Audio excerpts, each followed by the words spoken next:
Tostado. ¿Cómo estás?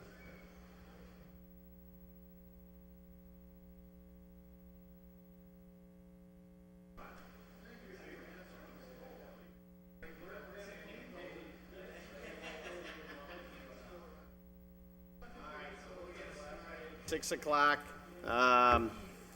President, Councilor Tallman, Councilor Leahy, Councilor McGee, and Councilor Lopez. Welcome.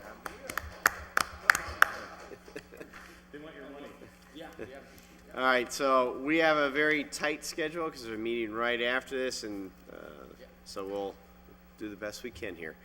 With that, make a motion to open the finance meeting for 6/1/2016. Second. All those in favor? Aye. All opposed? We'll write down the order here. First item is a secondhand license for 68 Cherry Street. Make Move motion from the to- table. Second. All those in favor? Aye. All opposed? Ms. Rivera? Come on in. Or up to the mic right there. That should Check- be on. yeah. Just tap it. All right, so name, address, and what you're looking to do for the license. My name is Suleika Rivera, and I'm trying to open a secondhand store, used appliance. My apologies. When I'm nervous, my English just. It's okay. So I'm gonna try my best. Secondhand appliance store in 68 Sherry Street. Okay? I'm sorry. What was the other question? So address, your address? Mine is 169 Harwich Road in West Springfield. West Springfield. So that's the old, that's the old mattress place? Yes. There's a mattress Yes, place? that's it. Old Domino's? Yeah, he moved to somewhere else. Yeah, request for Bruno's. All right, so used appliances, the tax, the treasurer sent back that parcel owned by Amir. Pirac Inc., everything's paid up, all taxes are paid. So you're not the owner of the building, correct? No. You're renting? Mm-hmm. Okay. And it's gonna be used appliances, all different appliances? Mm-hmm. And- Refrigerators, stoves, so a little bit of everything. That's what you asked, right? Yep, Oh, yep. All right, any questions? Air conditioners? after, Yeah, all right. after I make money. And have you been doing this in West Springfield, or? Actually, I have a real estate company in West Springfield. It's been open for a year, and the idea came from doing real estate and property management. Okay, So, okay. Any questions for? Make a motion to approve it. Second. All right, so motion is to approve it. All those in favor? Aye. All those opposed?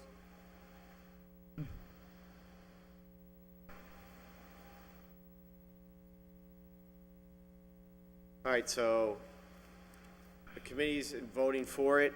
It'll go on to the next full city council meeting, which is next Tuesday, and they'll take it up there to then yea or nay. If it's passed, you'll have to get the license through the clerk's office. all right. Thank you so Okay. much. You're welcome. Thank Thank you. Good luck. Thank Good you. luck to you. Next is a, make sure we're going down it correct here.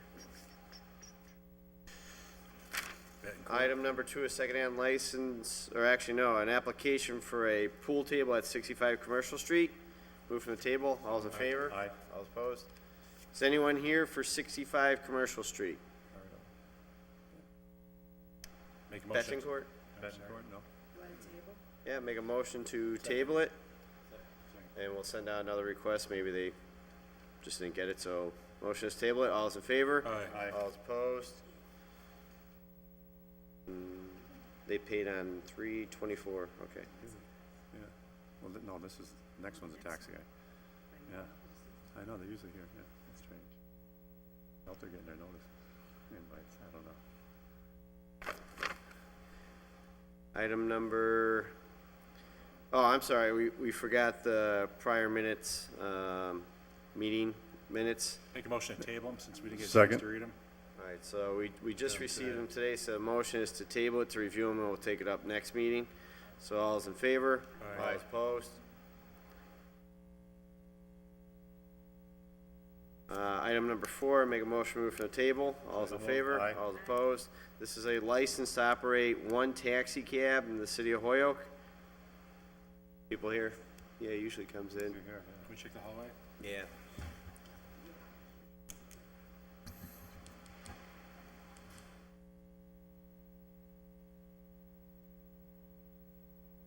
just walked in, I thought I heard somebody.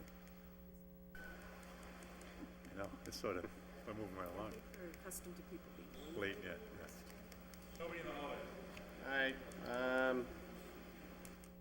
no, it usually comes, so. You always make a motion to table it. We have a motion to table. All right, so motion is to table. And contact them again, all's in favor? Aye. All opposed?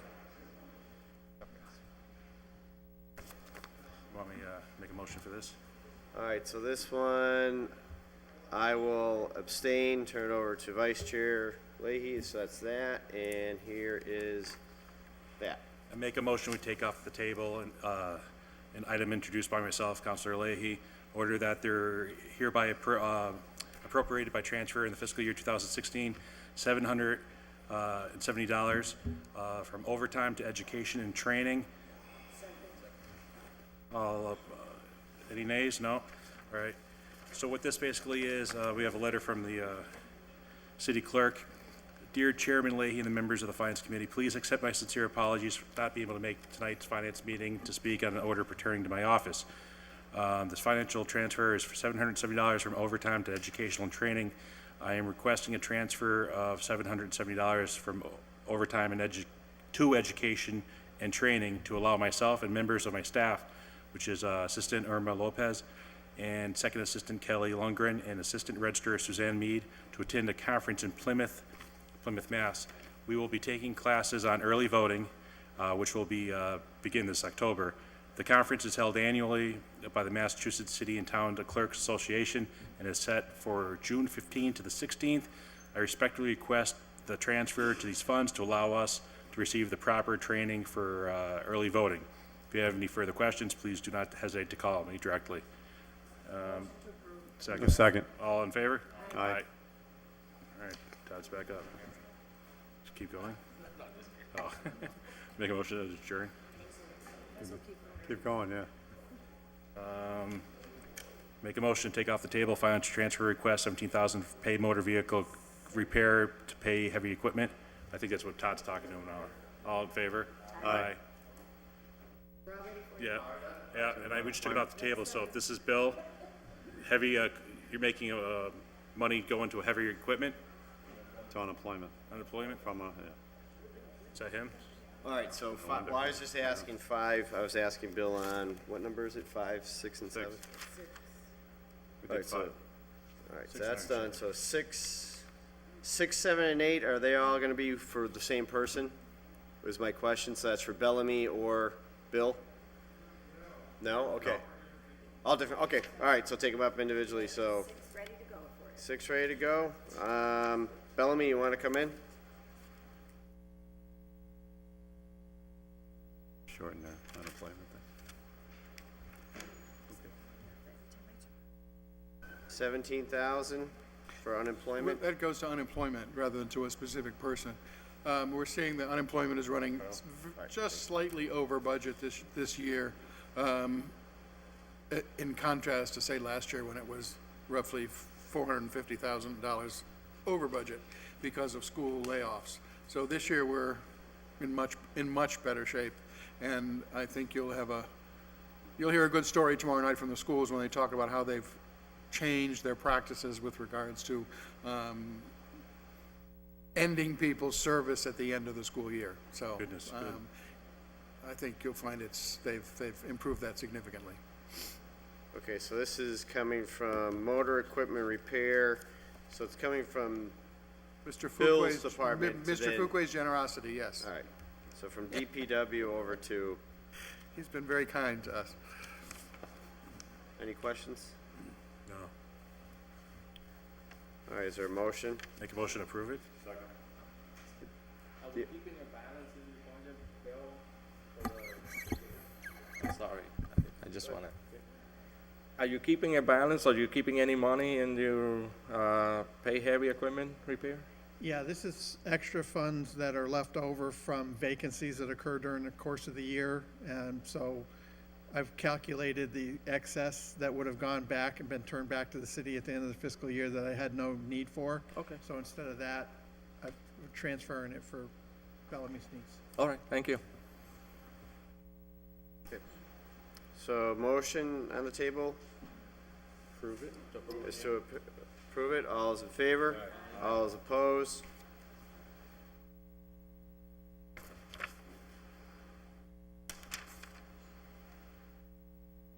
Item number 7, removed from the table. Second. All is in favor? All is opposed?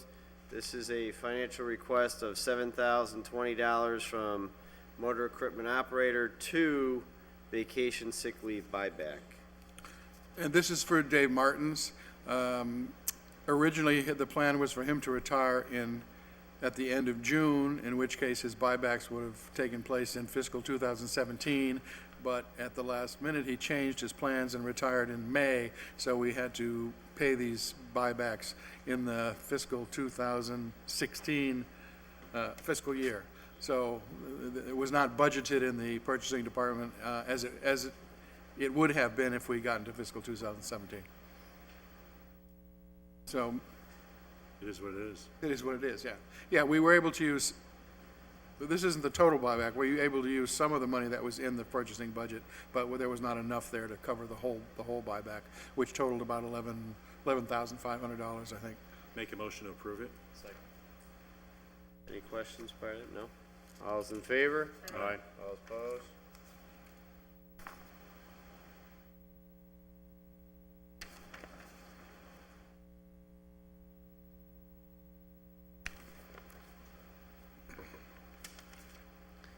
Item number 8, make a motion move from the table. So moved. All's in favor? Aye. All's opposed? This one is for $38,270 from snow removal and equipment repair for sick leave buyback and vacation buyback. This is for a firefighter whose paperwork basically got lost in January, and Chief Pond determined that we had missed this, and so we, I spent some time looking for some money to fund it, and thanks to, again, to Mr. Fuquay's generosity, we came up with enough money to fund this. But this guy's been very patient with us, and we'd like to get him paid. Since January? He's been very patient. Yeah, he said he sent it over. I think, John, you sent that over in January, didn't you? Yeah.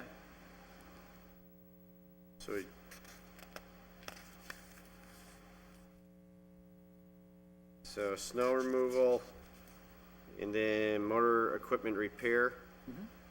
Bill, for the motor equipment repair, the $9,451.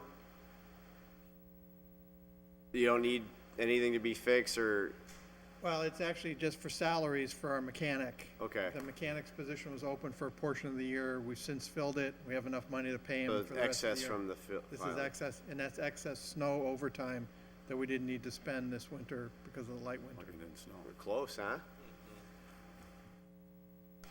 All right, so once again, from DPW to other departments. Any questions? No. Make a motion to approve the transfer.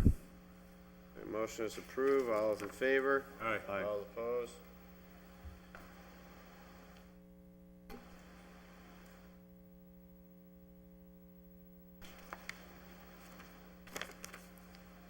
And then the last one is financial request, $6,110 from veteran benefits to pay head clerk.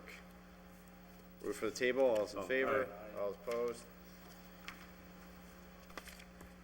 All right, what's going on with this one? Unbudgeted head clerk position? What had happened was last time I went in front of the committee to get my additional direct benefits, I had included all this money in that, and then was educated by Bellamy here that you cannot transfer money from my regular accounts into a payroll account, so that's what got it started. But I had the money in the direct benefits account and just need to get it transferred over to the personnel accounts, and I literally was not aware I couldn't move money within those two different types of accounts. So this is just housekeeping? Just housekeeping. But I guess it says unbudgeted head clerk It was position. not funded originally because we had changed the positions we had a person retire, and I moved the part-time deputy's position up to a full-time, and moved the investigator's position down to a part-time clerk's position. Yeah, it's not that the position is unbudgeted, it wasn't budgeted enough. Let's rephrase that. I think it was budgeted for 15,000 and he needs about 21 21. to pay her for the full year. Linda? So is the clerk still part-time? Yes. Okay, thanks.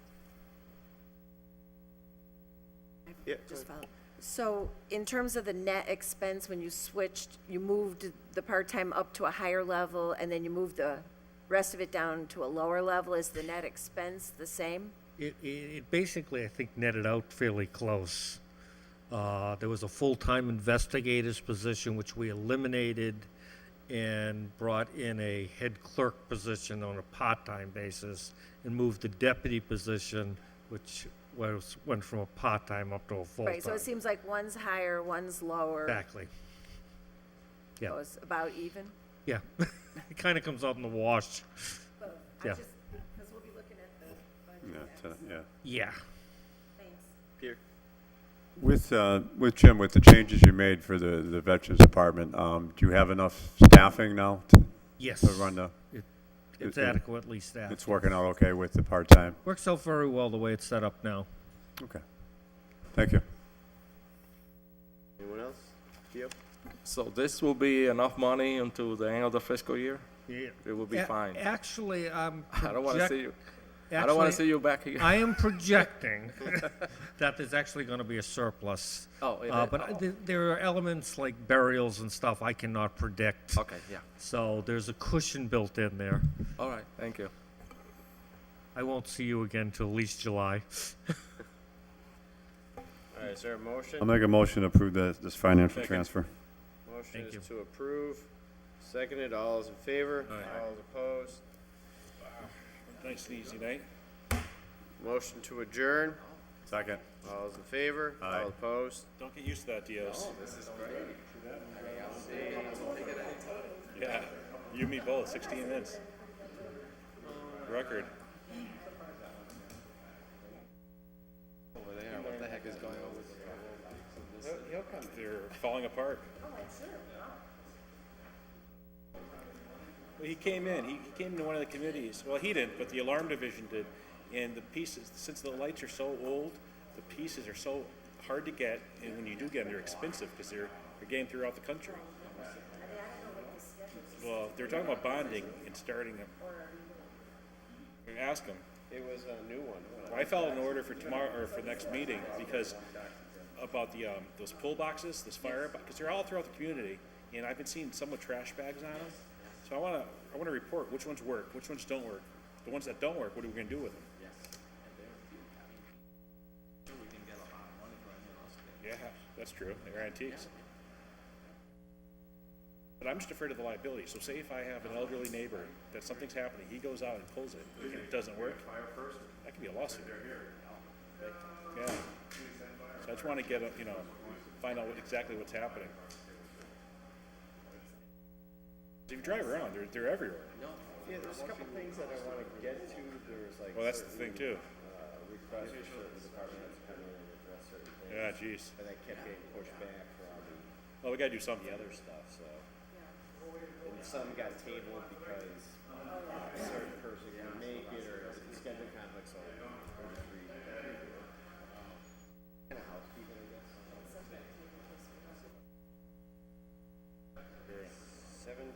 17,000 was unemployment, right? So 17,000 was unemployment.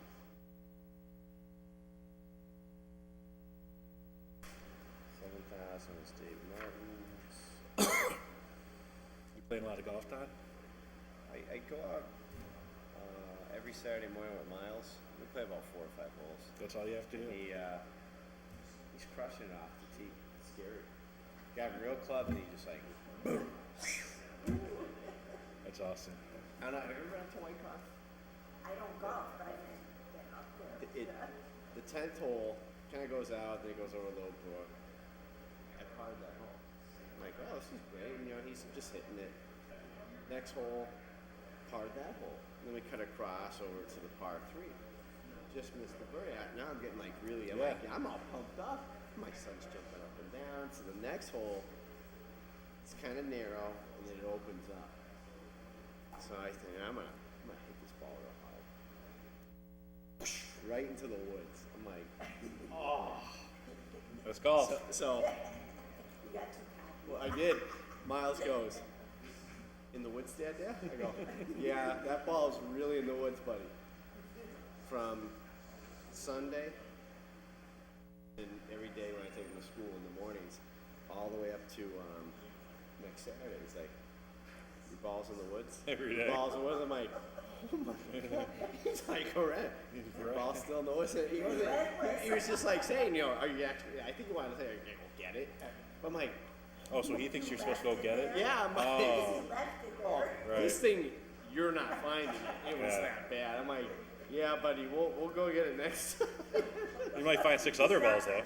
Oh, I was cracking up. I'm like, wow, he's really harassing me. That's funny. I love that kid.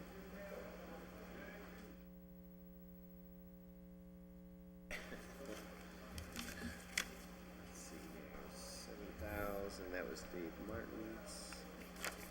And this is...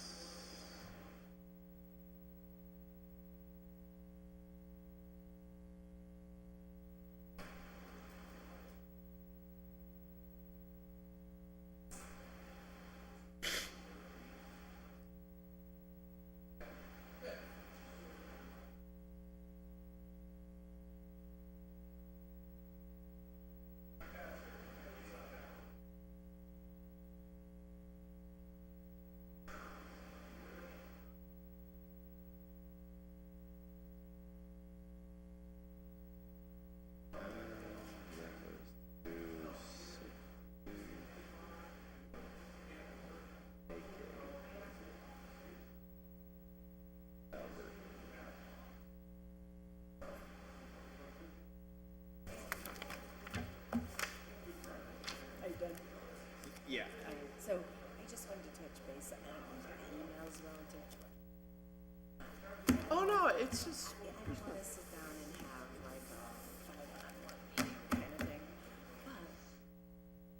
But, I don't know, 'cause, if there's issues and goes along good for 3 or 4 months. Yeah, but here, I'll show you.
see you. Hi, good, Denise, I'm Mike Sullivan. I'm the one that runs the gun smuggling operation. How's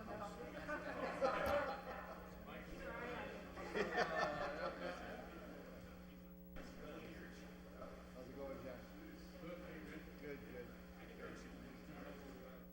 Yeah, well, we got that big crusher running. We work with Tyler and cement through the same way. Yeah, it's making a difference. Yeah. All the other stuff, we got the low grade now, we're into the basement holes. Those who doesn't see what's going on.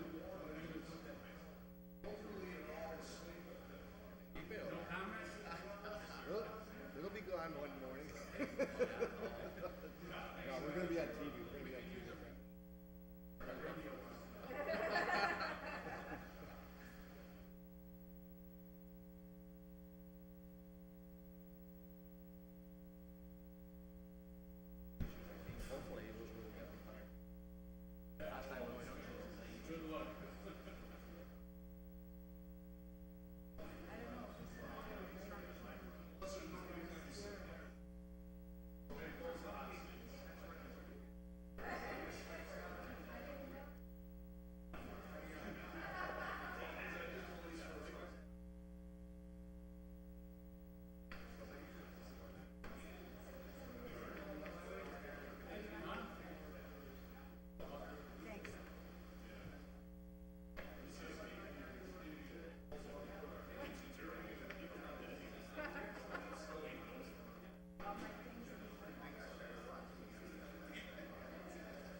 Great stadium. They took me to a game, 2 games in 2 nights, and first time like that, third game. Second night, the outfield was left field by the citizen. You know, there, you know. Oh. No, I never did. No.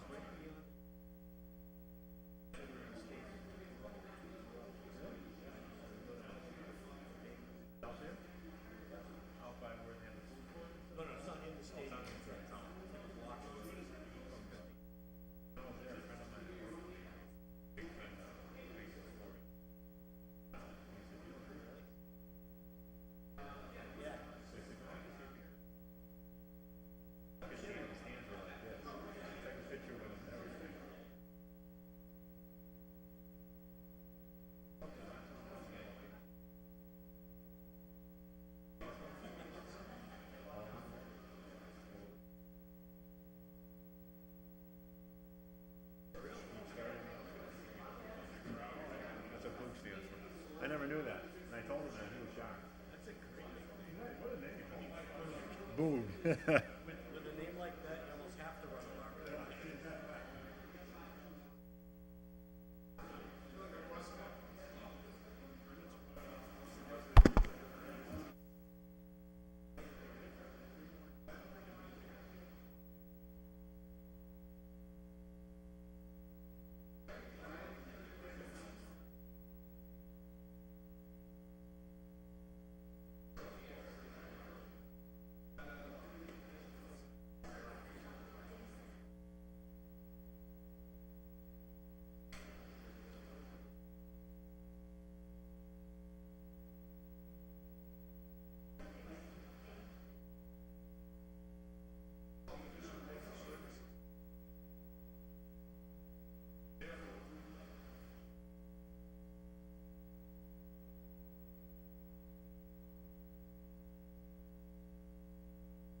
Okay, it's 6:35. I am going to call the meeting to order.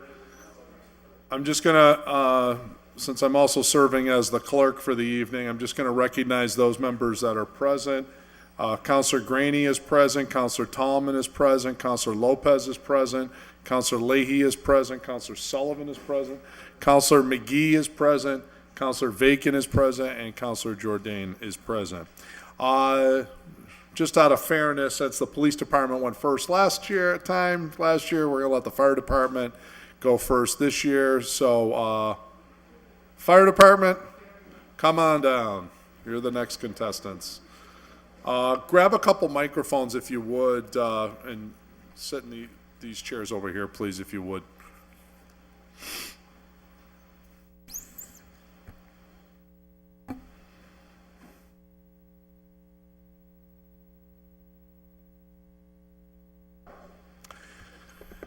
And before you begin, I don't know if you guys have any opening thoughts or comments, but I will say that the mayor did provide us with a supplemental budget, which changed 5 line items, I'm told, according to, and by the way, counselors, and for the benefit of the public at home, we're on page 20 of the budget. And also, I'll just reiterate to the public, if you're following this at home, the city auditor's page on the Holyoke website has a full copy PDF of the city budget that we're following here.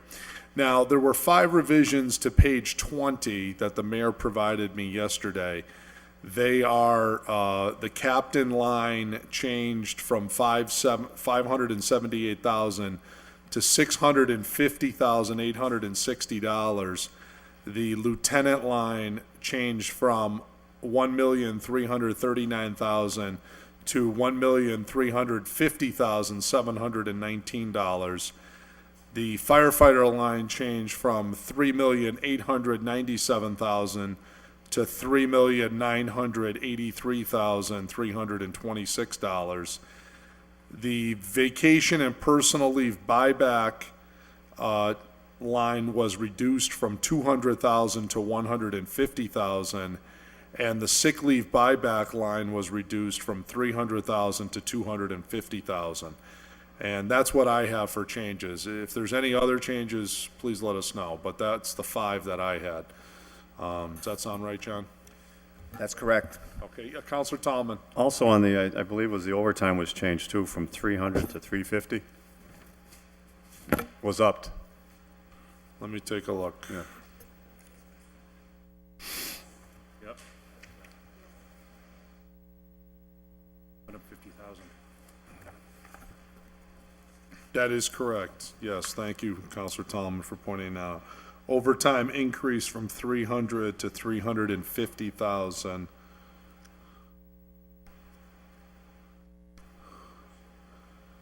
Is that it? I think, did we cover it? Okay, very good. Just want to make sure we don't miss any others. So now the total for the department overall increased from $8,519,534 to $8,685,489.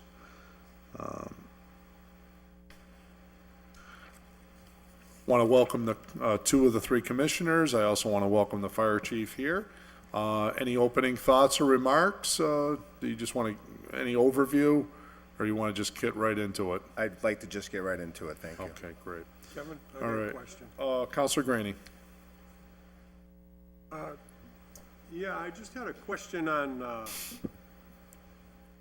line item 51105, firefighter line. I'm not sure, but according to last year's budget, it was 3,101,723, and we've gone to a proposed budget of 3,983,326, which is an increase of about $880,000. I don't know if, that seems like, I don't know, it just stuck out at me, Chief, if you could help me with that. The SAFER grant from last year expired, so 8 firefighters are now placed back on the city payroll. Okay, thank you. You're welcome. 8 firefighters is not $800,000 though. So what else is the difference? Well, also within that, you have contractual obligations that have, throughout the time has gone through, so their raises and whatnot. That amount there is for 78 firefighters total. Let's see if I can see. Any other councilors? Counselor Lopez? You say 78 firefighters, so you don't have 88? That's correct, 78 firefighters. We've been running in the 70s for 4 years now. And that's why you have the brownout and all those other issues? Correct. To keep apparatus operating, we run with a minimum of 3 firefighters on apparatus. So that's why the brownouts are needed to ensure we have enough people to run apparatus out of each station. And do you have a timetable, how long this is gonna be? I mean, is this for the remaining of the fire department, or this is just temporary, or what's the deal? I really don't have a timeline. At this point in time, the city's financial condition is what dictates this. So in order to have some cost-saving measures in the fire department, this is the path that's been chosen. And you're not getting any additional firefighters? You're gonna stay with 78? 78 is the max we're going to have. Right now, this budget is basically bare bones. When I came here last year for city council, that's what I told everybody, it was bare bones. And in fact, this budget has 2 less firefighters and 1 less lieutenant than we had last year. So we're actually reducing staff even further. Okay, thank you. John, did you receive a pay raise? I'm looking here at the FY16 chief salary voted by city council last year, 106, 164. This says to me that you're down for 120. That's correct. I received a raise. 14,000? Yes, sir. Okay. It's still less than area fire chiefs. 14,000 raise though. That's about 12 or 14%. Do you think that's a little excessive in light of the overall situation that we're in? When you're talking about positions, I know I watched the meeting last night. Right. That Dave Bartons, who worked here for 40 years, his replacement got exactly what he got when he left. So that should tell you that financial circumstances in the real world are different than what the city of Holyoke is looking at. So, as I said, that salary is actually less than area fire chiefs. How much does the chief in Chicopee make? Right now, they have a temporary chief in there, and he makes about $115. So when they get a full-time chief in there, he'll get the full-time chief's pay. How much does the chief in Westfield make? With all of the incentives that she receives for education, she's at $160. Okay. And can you get us a chart to document Sure. that? Like, you know, how much does West Springfield get? Sure. I mean, Springfield should be, I mean, that's a much bigger community. It's a huge department, so can't really compare us to Springfield. Right. But Chicopee, you know, South Hadley, South Hadley's a little on the smaller side, I would say. Both chiefs over there make 6 figures. Yeah. Well, 6 figures, you're all over 6 figures. That's not saying anything. You were 6 figures at 106. Right. I guess what I'm just trying to say is, you know, I don't know, this is pervasive throughout the budget this year. It's like all of a sudden, people are getting 10, 12, 15, 20% raises this year. Something clicked, I don't know what it is, but everybody's getting these enormous pay raises this year. I'm intrigued by this. Kevin? Yeah, Counselor Graney? Just another quick question. Chief, are there any prospects for incoming grants at all this fiscal year?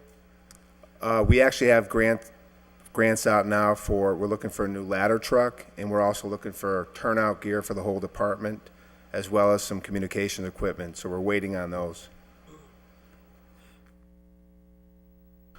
They're very competitive, just like every grant we put in for, so we don't really count our chickens, we just keep putting them in.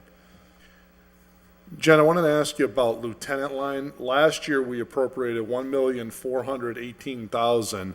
This year, the request is $1,350,000, a reduction of $68,000. Was a position eliminated? Yes. Okay. Why? I guess you would have to ask the mayor that. I put in for 22 lieutenants through his budget process. A lot of negotiation going on, trying to figure out where budget's going to be cut, and he removed one position for lieutenant.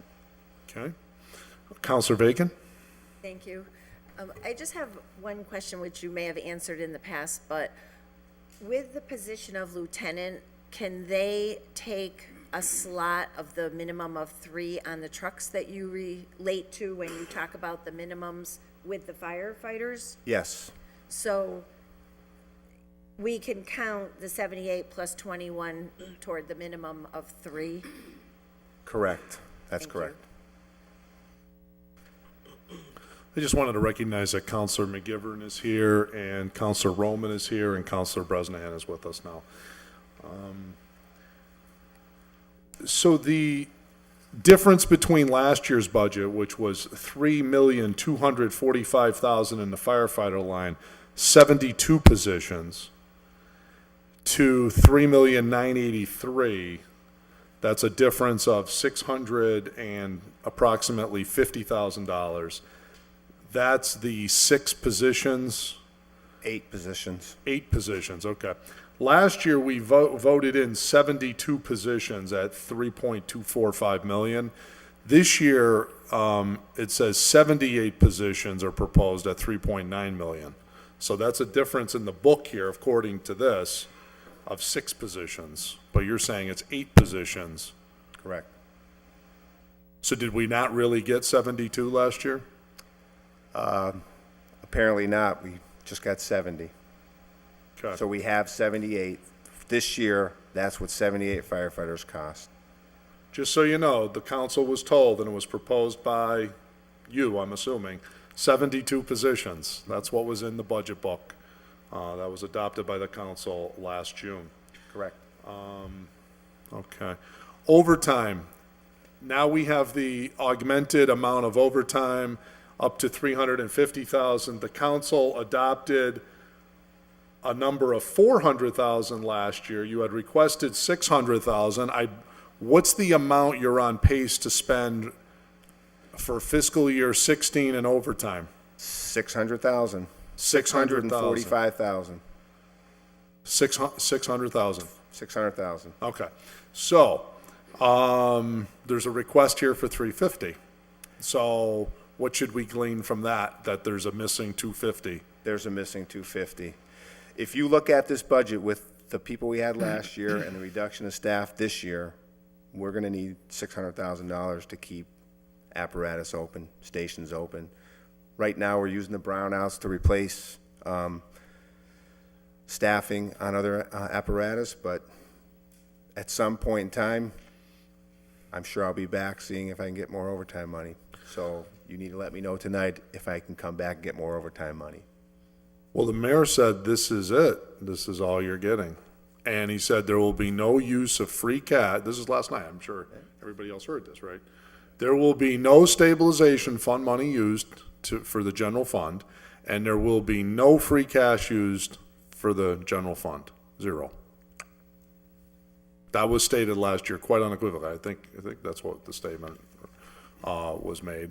And I asked that question twice, just to make sure I was perfectly clear. Okay, We will so obviously you need do- an additional 250 that you're gonna make a free cash request at some point. Now, you already had brownouts, so theoretically, the 600 includes brownouts. Correct. All right. So, I mean, obviously, we're going to do our best to stay within this budget, but if not, I will have to put in a free cash transfer request Right. and go from there. And the mayor has stated he will deny that because he wouldn't not tell us the truth. We know that. And he said very clear, no free cash money will be needed to balance the budget. So that means any request you make is already denied. Because otherwise, what he said yesterday is not true. And we know that can't be the case. Anybody else wanted to be heard? Counselor Roman? Yes, thank you so much, Chief. Again, last night I was doing constituent work, but I did replay the tape, so I would just like to agree with my colleagues here when, I kind of got criticized by some people when I said the budget is imbalanced because I'm a basic arithmetic man, but based off of your request and in speaking with you, visiting the department and hearing and knowing ahead of time that you were short 250, the budget isn't balanced, and this goes exactly to the heart of why if you're making this request, we're going to need this in brownouts and Engine 2 that represents our ward. I completely agree that the budget isn't balanced and that we need to revisit this and cuts need to be made in other places because essential services like police and fire cannot be cut. So we need to find that 250 somewhere and we need a supplemental budget. And I'm going to call and say again that the budget is not balanced. And I replayed the tape last night. I was with constituents last night. This is not accurate, and I completely agree with my Councilor Vacan and the President and my colleagues that this is a travesty, and that's no disrespect to you, Chief, because you put the full requested amount in, and this goes back to why, I'm going to keep saying it, we need to pass this balanced budget order, because my question to you submitted your budget request January 26th. I think that would have been a more appropriate time for the council and our budget subcommittee to be meeting and talking about these necessary things, not the week before May 3rd. Thank you. Thank you. Chief, I wanted to ask you about, in the expense lines, fire academy costs, how many, first of all, let's start off with how many people do you project are going to retire this year? And then number two is, what's your projection for how many people you're going to hire this year? Well, right now, we're down one firefighter from this. We're down to 77.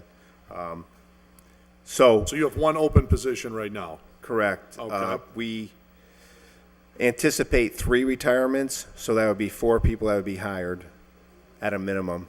Okay. And how much do you need to do the fire academy for 4 people? Well, the fire academy cost is their food, any equipment that they need to go there, turnout gear and whatnot. So that is a projected number for that. I would say you could probably, that's 15,000. You could probably get away with 12,000 if you're going to do 4 people. Okay. That's projecting that 3 people retire, because maybe more people retire and you'd have to get more equipment and whatnot. Sure. How about motor vehicle fuel? You requested 50. We budgeted 50 last year. He put Think 40. You think 40 is going to work? Well, fuel costs are going down. We're just going to hope they continue to stay down. Okay. Anybody else? Councilor Bresnahan. Thanks, Chief, and Commissioners, for coming down. I appreciate it. I just had a couple questions. They may be a little depthy, but we all know what the brownouts are, but I would like the fire chief to explain to the public that may be watching or maybe watching a future day, what exactly a brownout is and what the recourse or the effects of a brownout actually are to someone who's a taxpayer in the city of Hoyoke. Sure, no problem, Counselor. Brownout is basically closing down an engine or a ladder truck during a tour. If we run at a minimum of 21 firefighters, we'll say, per shift, and somebody takes a day off, they get sick, now we're down to 20. So we do not have the 3 people per apparatus to have 7 in service. So we go down to 6. So those 2 people that have been that are on that piece are reassigned to other apparatus. So if somebody else somewhere else takes a day off or there's a shortage of staffing, they fill in. So in essence, you're just moving people from one piece to the other. So what we're doing is we're running 4 pumps and 2 trucks. As you all know, I'm not a proponent of brownouts because every time you have a brownout, you roll the dice. But as a cost-saving measures, we're leaving from headquarters, which has the bulk of the fires in the city, and Engine 2 leaves from that station with Engine 1. So if Engine 1's out of the fire and Engine 2's browned out, the next pump is not going to get there in time. NFPA 1710 says the first doing apparatus has to be there within 4 minutes, within 90% of the time. So if one pump is out of the fire somewhere, the other pump cannot respond, obviously, it's closed.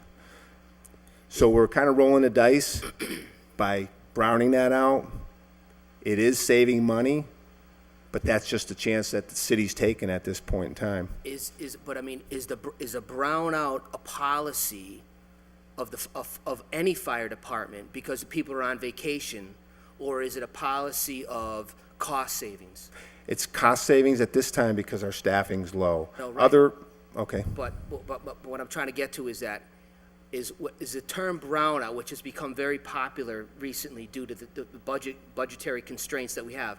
I'm asking that if, 3 guys take a personal day, 1 guy's injured, another guy calls out sick, I mean, how often does that, I mean, the brownouts that we're talking about right now are basically permanent brownouts. I imagine on a Friday night, if 2 guys call out sick and another guy's on vacation so you can't man an engine or a truck, then that would be considered a brownout.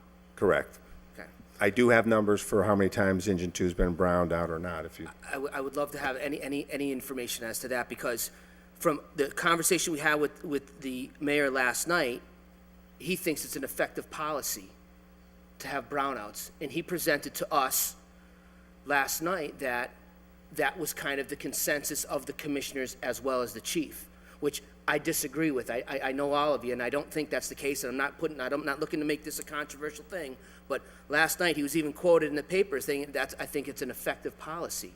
So I guess browning out fire trucks as an effective policy is a public safety, it's not a public safety concern because it's an effective policy to save money. At this point in time, it's a money savings tool.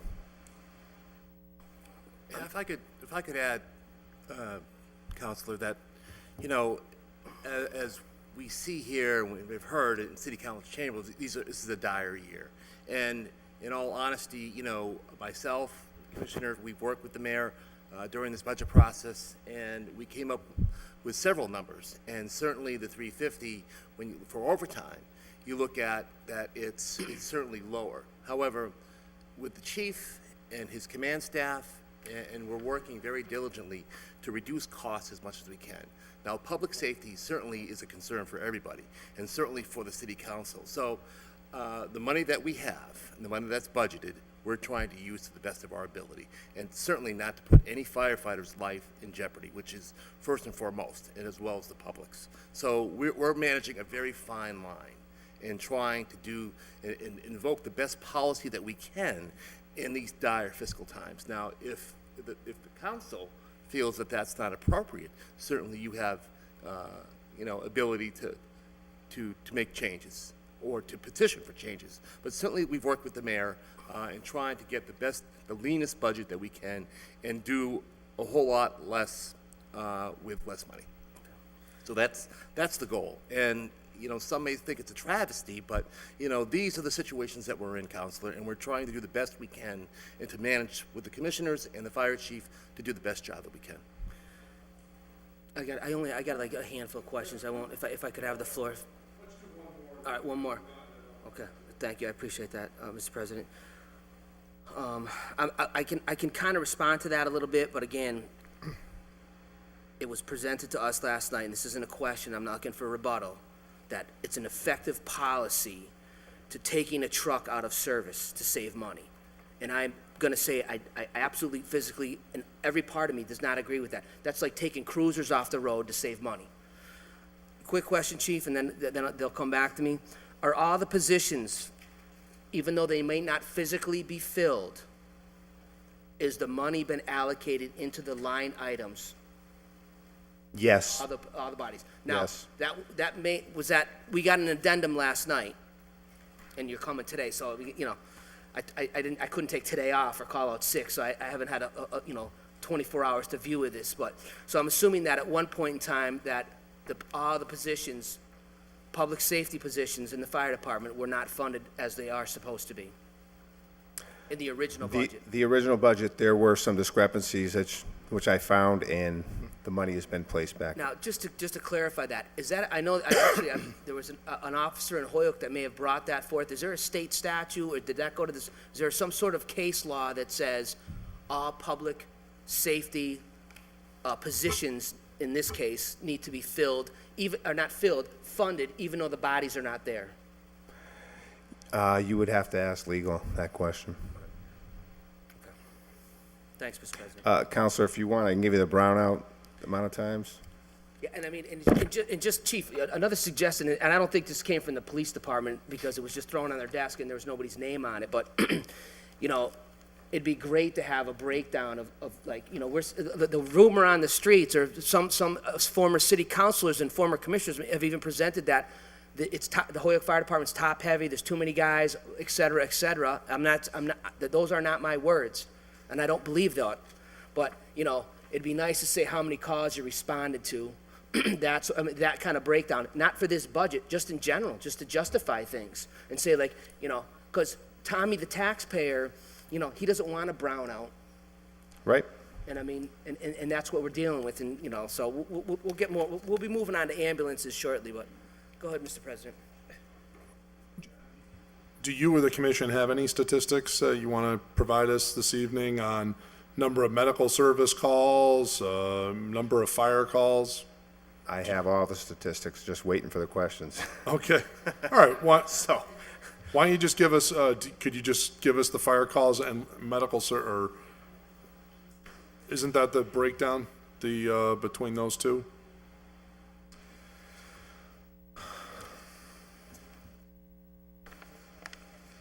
Huh? That would be nice, yeah. I doubt it. Well. So if you'd like to know how many times Engine 2 has been browned out, since we started this, I went from January 1st, 2015 to June of 2016. So let's start January 1st of 15 to December 31st, 2015, 365 days.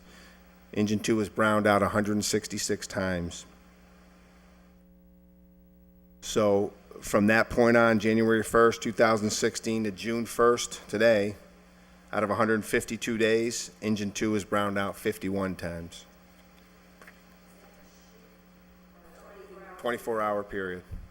Those are days, and those are 24 hours that it's shut down.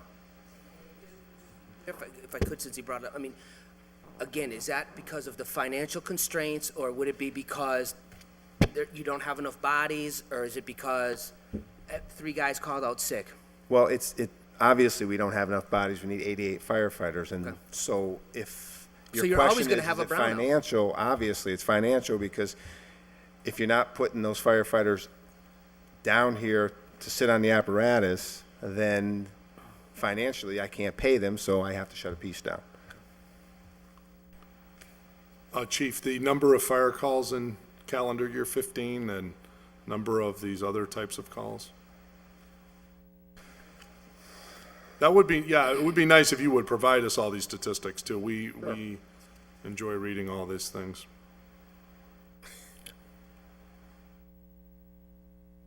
So far this year in 2016, beginning in January, 2,124 calls. The total number of fire calls was 163. And emergency EMS calls were 880. What's the other buckets? The rest are mutual aid, false alarms, hazardous materials, and others like smoke scares, lockouts, service calls. Of the 163 fire calls, how many were actual fires? 163. Okay. They're classified, if it's a fire, it's classified as a fire. Okay. So if you go there and somebody says, there's a fire at X spot, and you get there, it goes to false call or one of the other buckets, right? It doesn't, you don't Right. put that as a fire call Right. if it's there a- was no a fire. There has to be a fire to Okay, it. all right. So basically, for the first half of this year, 163, so roughly like 300-ish a year for fire calls. Yes. Okay, very good. So Counselor McGivern's turn. I have 2015, I got 5 years, so. Yeah, if you could provide However that you to wanna us. do it. Yeah, shoot us an email. We'll go through that. Thank you. Counselor McGivern has the floor. Thank you, Mr. President. Thank you, Chief and Commissioners, for being here. Chief, just real quick, your contract, when did you sign it? Newest one? I would say November of last year, October. I was working on it for a few months. And what's the duration of the contract? For fire chief, there is no duration, but I can negotiate at any time. It's a benefits contract, because I'm civil service. I understand. Was it presented to the city council? Was it presented to city council? That's No. the question. Can we get a copy of it? Yes.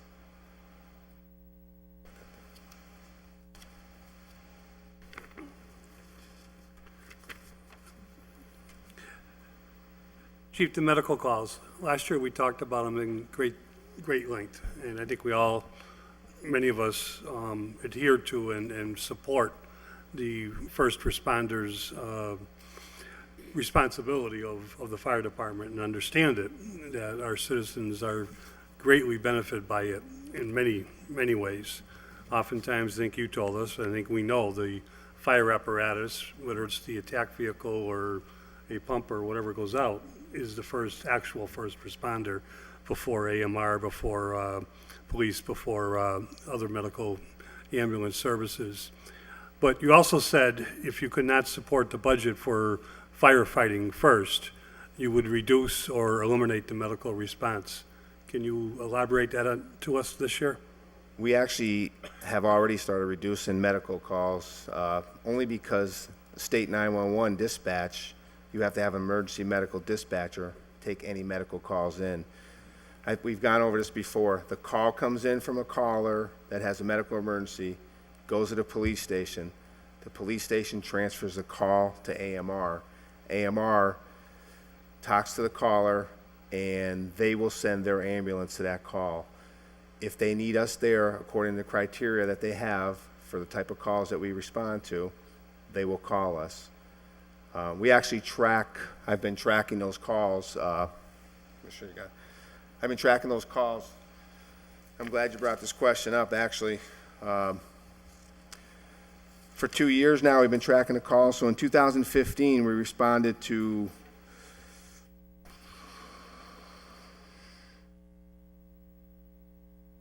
3,300 medical emergencies, and we actually beat AMR to 1,280 of those calls, and they actually receive the call first, send their ambulance, do their thing, and then they call us if they need us. They got there 2141 before us. What I don't understand is how we can actually beat them the calls when they get the call, when they're actually talking to the person on the phone, they have their dispatch center, and then they send out an ambulance, and we still beat them. That's just one of the broken things in the EMS system that the city needs to work on.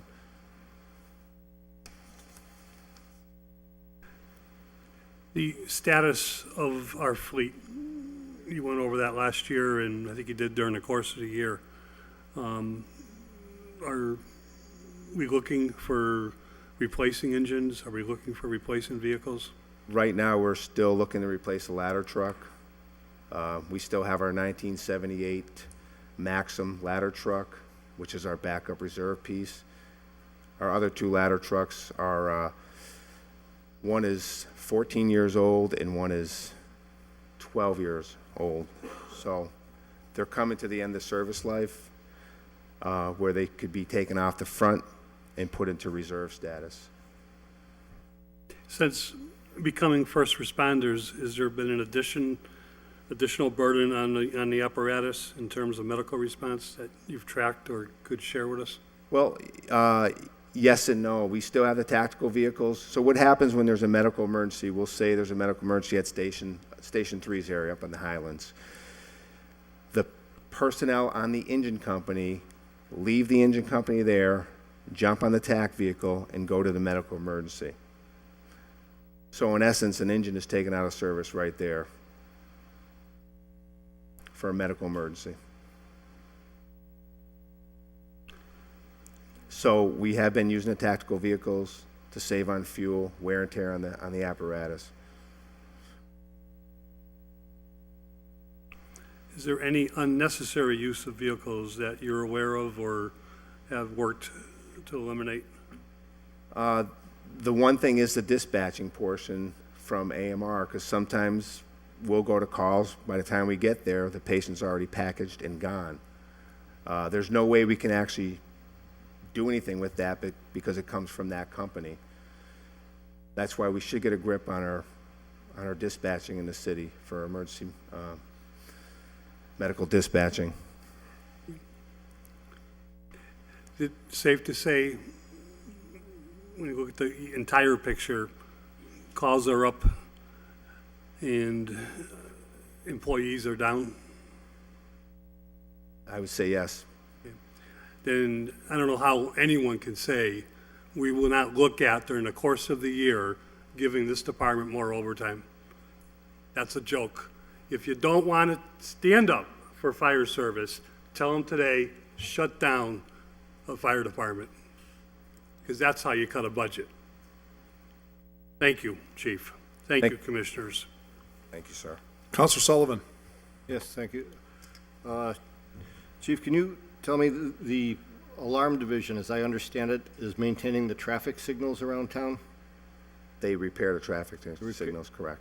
Okay, repair, maintain, I look at the kind of the same.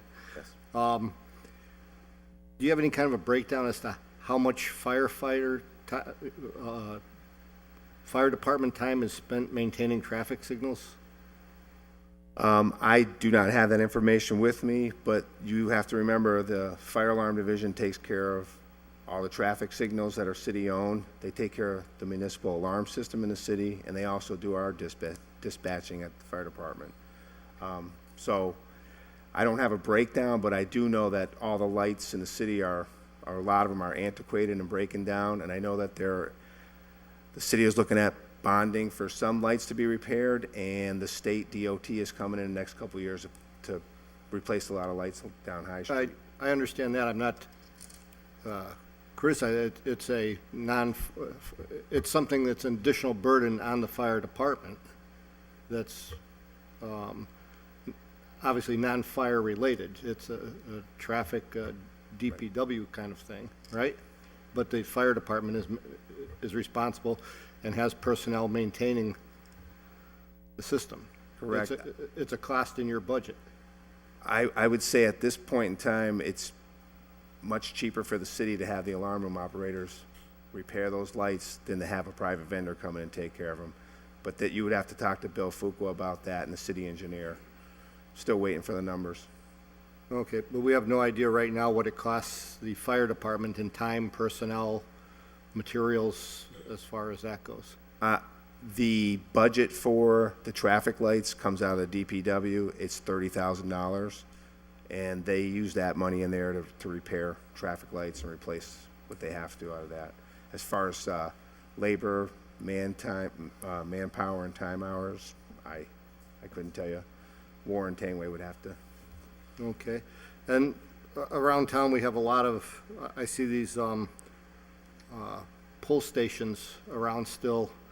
A lot of them have black bags over them, some have nothing on them, and some of them are beautifully maintained. That's still all a function? They're still operational. If they have a bag on them, that means somebody was probably pulling them false alarms a lot, so we bag them, or if they have repairs to be done, we'll put a bag over them. Okay, and some are just gone altogether? Correct, but it's still a functional system throughout the city. Right. I mean, how often is one ever used for a legitimate fire? I'm just thinking right now with this looks to me like a system from the 1920s. you know, everybody's got a cell phone now. Why are we continuing to maintain the system? I mean, anytime you're gonna have any type of notification to have the fire department respond for an emergency, why would you not have it operational? These individuals, like I said, they do all of this stuff. They do, Now, I'm not criticizing the individuals that do this. How do I put this? Could these resources, the money we're spending on this, be applied elsewhere in the fire department budget? Why are, instead of, we're browning out a truck, why aren't we browning out a 1920 system of reporting a fire when every kid walking by these things has a cell phone? I don't understand why we're maintaining this when these resources could be used to maintain a truck or something else, right? Council, if I could add, we were, myself and Joe O'Connor were in front of the council, I think last year, we did a presentation of a system, of an alarm system, of the light system that is woefully just outdated, and it's a huge problem. They're getting parts, they don't make the parts anymore, and Joe O'Connor and Warren are doing, in the alarm division, is doing the best they can to replace a broken system. So we do have the state coming in to take care of High Street. We've identified 10 other intersections, and I think, Mr. President, we've chatted about that on a master plan and how we address this, and it's not an easy fix. And the lights they break at a crazy rate, and it's very difficult to get the parts. So it's a very complex problem, and there's no easy answers other than a lot of money. Just to help the discussion along, I think if I'm listening to Counselor Sullivan carefully, though, what he's saying is, how much of the $500,000 that we spend for the labor for the alarm room is going to maintain the push-down, old-fashioned push-down buttons, and how much is going to help at traffic controls out at the intersections? Because that, I don't think anybody has any concern with. I think his point is, these old antiquated, pull-down buttons, I mean, why do we even need that system anymore? I mean, let alone maintain it. I mean, those things seem to me to be completely antiquated in the modern era. it's not just a push-down button on a street corner. When you have master boxes installed on businesses and buildings, those go back to the fire department, and they maintain those as well. All the radio boxes up at the Holyoke Mall, any of the businesses in the city, they maintain all of that as well. So They pay us for that? for the master boxes, no. That would be a city ordinance if the city wanted to get a fee for having those on there. I know Springfield they charge a fee, but I don't think they fared too well on the process. But that would be Counselor another Sullivan has the discussion we floor. would have to talk about. Yeah, so I'm not questioning the electronic ones, the master boxes and stuff like that. All I'm questioning is the other antiquated street corner system that we're maintaining, if those resources were reallocated towards the traffic signals, anything else. I'm not, it just seems like we're trying to find money to maintain the traffic signals elsewhere when the money might be sitting right here maintaining this antiquated system. I don't think there's much money spent on those antiquated systems. They're sitting there and they just make sure they operate. I couldn't tell you, like I said, I don't have all those figures. I could definitely get them for you, and you would know. Okay. Sounds like an order we should file. We can have a study done on how many of those pull boxes are there, and how much time is it and effort to maintain them? How many times are they actually pushed and there's a Right, fire? and then probably, when the cell phone, somebody will call in the fire before that signal reaches the fire line. Yeah. I mean, Right, Chief? I'm willing to bet we could put them on American Pickers and raise about $100,000 for the fire department. Well, you would have to have an ordinance to remove all that stuff out. That would be- Mike, all set? All All set. right, Counselor Roman? Yes, Chief, thank you so much. I wanted to kind of hone in a little bit about the revenue generating streams, and you were talking about the dispatching and how the city needs to tackle that. I currently have 3 orders before the Public Safety Committee, and I thank the chairman, Councilor Bresnahan, for taking those up. If you could discuss a little bit around the dispatching portion. I was here when bond council, before I got on the council, was talking about the ways the city needs to address its deficit, and all of this is by creating and generating new revenue streams. On the medical dispatching alone, if the fire department was to have that in-house, and instead of it going from police department to AMR to then trying to dispatch, what kind of revenue could that generate for the department?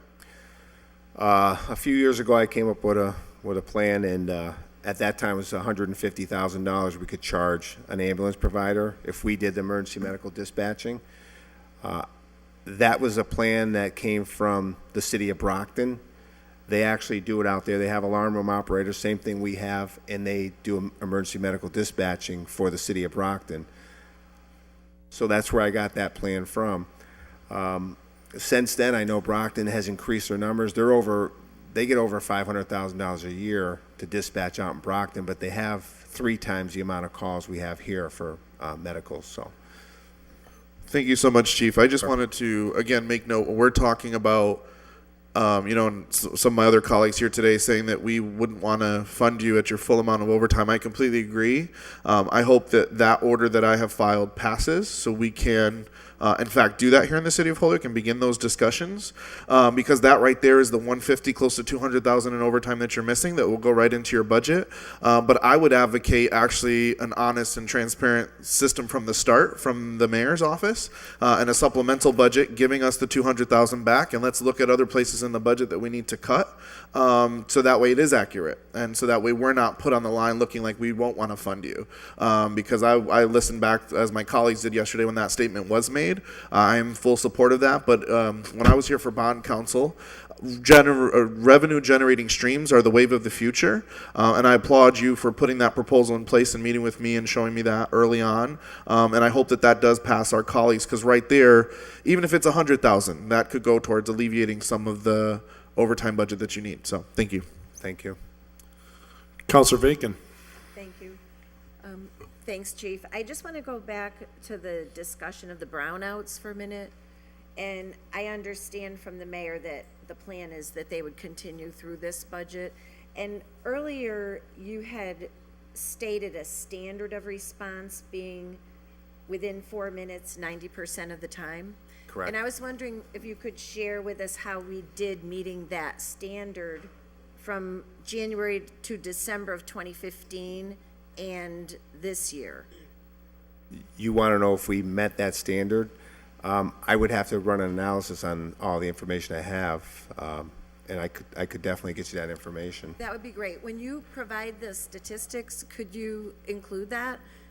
And could you give us comparison of this year to last year when you give us the statistics? Sure. Thanks. Councilor Tallman. Yeah, thanks, Mr. President. Thanks, Chief, for coming down, and commissioners for being here. Chief, we're talking about the fire alarm operators, and I know last year and this year you requested 8, and the mayor funded 6 the last couple of years. Is that all you have as far as operators right now, is 6? We have 6 operators, and we have a superintendent and an assistant. So 8 total, 6 are operators. Okay, where do the other 2 stand? I mean, because it's listed here as 6.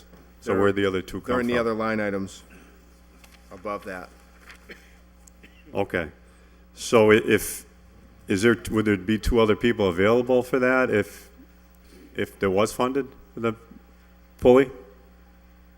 Because you asked for 6 and you got 8. You asked for 8 and you got 6. Right. The last 2 years, yeah. Exactly, because I would like to do the emergency medical dispatching portion of that, so I continue to ask for those extra 2 fire alarm operators if we can go down that path.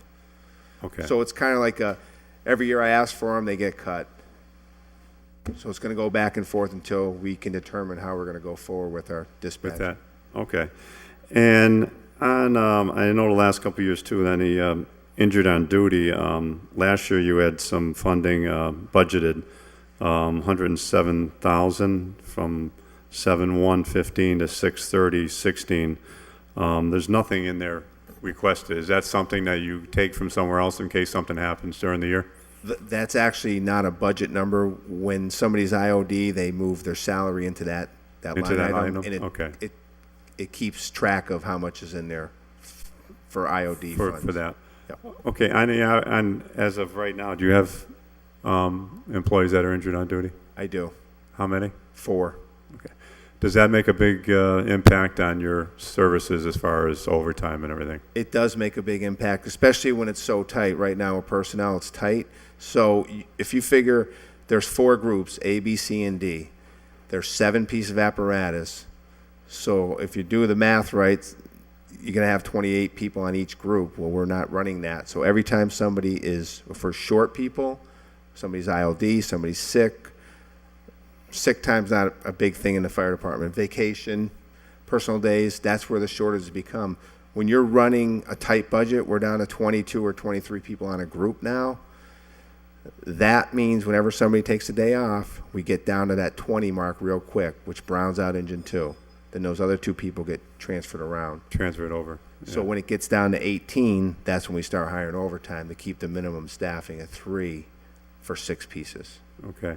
And injured on duty, it could be for a couple months, it could be somebody up to 10 months or a year, and some people may be getting ready to retire. You can't really replace those until something happens. They're medically retired or whatever. Correct. They'd have to be off the books before you can replace them. Replace them. Okay, thank you. Thank you, sir.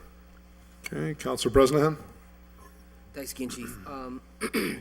The lieutenants, I know I came in when you were kind of talking about it a little bit. So we went from 22 lieutenants last year to 21 this year. Correct. Now, would it be true that an officer has to man an apparatus? Correct. Would it be true that taking a lieutenant or an officer out of the budget would continue to lead to further brownouts? I guess it would be a self-fulfilling prophecy. So the only way the Holyoke Fire Department gets dispatched to a medical call, is if AMR makes the call to determine that there's a necessity of the Holyoke Fire Department? It's not the only way. Sometimes we get calls directly to the fire department, and sometimes the police department. We have an intercom in between. They'll contact us directly. So it's not the only way, but when calls for service come in that have to be emergency medical dispatch, they'll go to AMR in Springfield. So if somebody calls the Holyoke Fire Department because they know the number and they say, I fell down the stairs and I broke my neck, who calls AMR? We do. Okay. We will respond immediately if you call the fire department. So you could call the police department, who is taking the calls, or the 911 is going to who? The police The department. police department, and then their office determines AMR, fire, or police, or all of the above. Correct. If somebody calls in a fire, obviously they send it to us. If somebody calls in a medical emergency, they send it to AMR. Now, could you just touch upon the tactical vehicles a little bit? I mean, obviously, they can't take any patients, right? Correct. They can't go into the woods. They're non-transporting. They can go into the woods. It is a F-550 pickup truck. Right. Does it hold water? It holds water. So, I mean, it's like a mini fire truck? Correct. So, are there any other uses that they are being used for besides going to medical calls? Well, right now we have our Cascade system, which fills up our air bottles for fires. That's on one of them. It's on TAC 1, so we use it for that. Other than that, they're medical vehicles that we use. Instead of using the apparatus, we jump on the TAC and use that. Now, I would have to assume to be in an ambulance, you have to be trained. So why would AMR be calling the Holyoke Fire Department, which it's just like, we got nobody to bill. That's what I'm trying to get to, is that AMR, you have to have all your certifications to be that. Many of your guys are actually, probably most of them already have that. Right. Why would they be calling the Holyoke Fire Department? Holyoke Fire Department has those TAC vehicles are Class 5 ambulance certified. So the people on them are EMTs. Right. We have 3 paramedics, and we have about 90 EMTs now in the department. This is way back, I want to say, Kevin, 15 years ago maybe, the city council said that the Holyoke Fire Department is the first responder for the city. So we're going to respond to these calls, but we have to be called to respond to them. It just seems, Yeah. there seems to be, it just gets a little convoluted here. It just seems like we're not making money, not that it's a money-generating business here, but we're missing out on taking folks to hospitals. We're responding to the calls. Sometimes a full engine might be going and not a tactical unit. Correct? And 90 of your guys are already paramedics, They're EMTs. or EMTs, I'm sorry, EMTs. So do you see how it just does, I'm just trying to, it just doesn't make sense to me. I mean, so that'll never make sense to me. But the ambulance service, I mean, are we just gonna cripple that thing and just throw it in the trash? I mean, is it, can you tell me honestly, would it be, after we made the cost in getting the ambulances, is it a venture worth us getting into? I mean, obviously, there's a startup cost to run an ambulance service. Ambulance services wouldn't be here if they weren't making money. I do know that future healthcare is changing. The future healthcare is changing, so we kind of have to change with them. We should have done the ambulance 15 years ago. We should have did it when we were Right, so I mean, doing it. so again, should we just take that, should I just forget about that? Should I take it out of my head? Yes. I'd like to hear from the fire chief and not the Well, president. if With you're- all due respect. if you're asking- I think you know a little bit more about this. I've been in here. I'm trying to help the conversation along here, Yeah, that's all. I know. Well, it's yes or no. I have been in here more than once saying, why do we not have an ambulance? So if you're asking me, yes, I still say that, but it's not happening. It's not up to me. If it's up to me, it would have already happened 15 years ago. But there's other things, there's startup costs. Everything has to go through, the channels to get it in here. It's not me. I can't pull it out of my pocket. Well, I'm glad you said pocket, not the other part. Counselor, it's not us either. This is something we've wanted as well. Yeah. Yeah, go ahead. Also done- Yeah, thanks. Thanks. Just Thank to you, chief. Thank you, sir. Board. There's reasons to do an ambulance service. You certainly wouldn't be doing it for a financial gain. I assure you Correct. that. Okay. You may say it's a service gain, but I assure you. Well, first of all, AMR already has a contract with the city for the emergency calls, so HFD would have to get the contract away from AMR. That's number one, right? So for emergency transports, they already have a contract with the city, Actually, it's the Holyoke Medical Center the city has a contract with, and the medical and center. they use AMR. Right. Yes. Correct. Okay. So But indirectly, it those is are the AMR. hoops you're talking about to try and get through. And AMR has the contract with Springfield Transports too. And the cost, really, an ambulance company doesn't really make money on emergency transports. They make, where they're really making their money is on non-emergency service, transports and things of that nature. Transfers, all of that type of stuff. So unless we're going to get into that kind of a business, that's where the ambulance companies are making their money. So unless, we're going to start bringing people from nursing homes and doing all that type of stuff, I mean, that's just the reality of medical care. Now, Tell me how many towns have that service would be good information. Neighboring communities have an ambulance service. Everybody but Holyoke and Springfield. yeah, Wow. yeah. We can go around. Ask them if they're making money, though. That's the other question. And you should stop responding to medical calls. So, anyways, we can have that whole discussion. I'm still waiting to see the pro forma that shows that makes money. I've yet to see one ever. And this was when Danny Saskovic was in office, was the first study on ambulance in it. So, I mean, like I said, there's a debate on, good, bad, otherwise, but I'm saying strictly on a financial pro forma, and I've done studies on ambulance service. So I'm very familiar with the financials on it. Okay, nevertheless, I see departmental revenues. Chief, I believe you're paid a stipend of $2,500 as the hearing officer. I think that's you, right? No, that is it's a private vendor. A private hearing officer vendor? for any code enforcement that we have. Okay. within the fire department, that person oversees Here's the it. thing. Now, you were getting a revenue from the law department, I thought, to cover that 2,500, and I noticed that's MIA in this year's budget. Well, it's actually under the personnel services. If you go actually under expenses, it says purchase services. Yep. MGL 148 hearing officer. That's 2,500 right there. Right, that's what you're paying, but my point is on the revenue side, you used to get a transfer of 2,500 from the law department to cover that expense, and I don't see you getting that anymore. It's under the departmental expenditures as well, 2,500. No, it's always been the expense, so you pay it out, that's not the issue.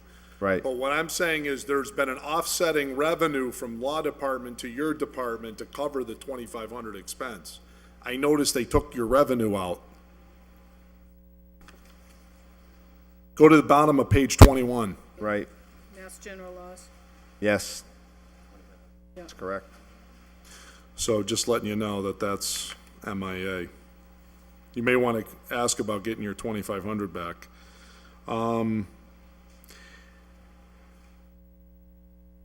In terms of injured on duty, question for you is, how many of your injured on duties are greater than 1 year? At this point in time, we have 2 that are greater than 1 year. Okay. They're actually going through the process for disability retirement. Okay, thank you. That was where I was going with that, is, like, at what point do we say, fish or cut bait, right? I mean, if you're out for greater than a year, at certain point, right, I think as the leadership of the department, you have to make some decision to say, at what point is this going to be I believe you have the authority to recommend a disability retirement for people. Correct. What happens is I take the recommendations from the physicians. Yep. And then go from that point forward for disability. So is that what you're doing with your people over a year? Yes. Okay. Their physician gives them basically, you're not going to be able to work as a firefighter. Right. And then we go from that point As forward. tragic as that is, I mean, there's a financial implication. Commissioner? Counselor, I believe it's the retirement board.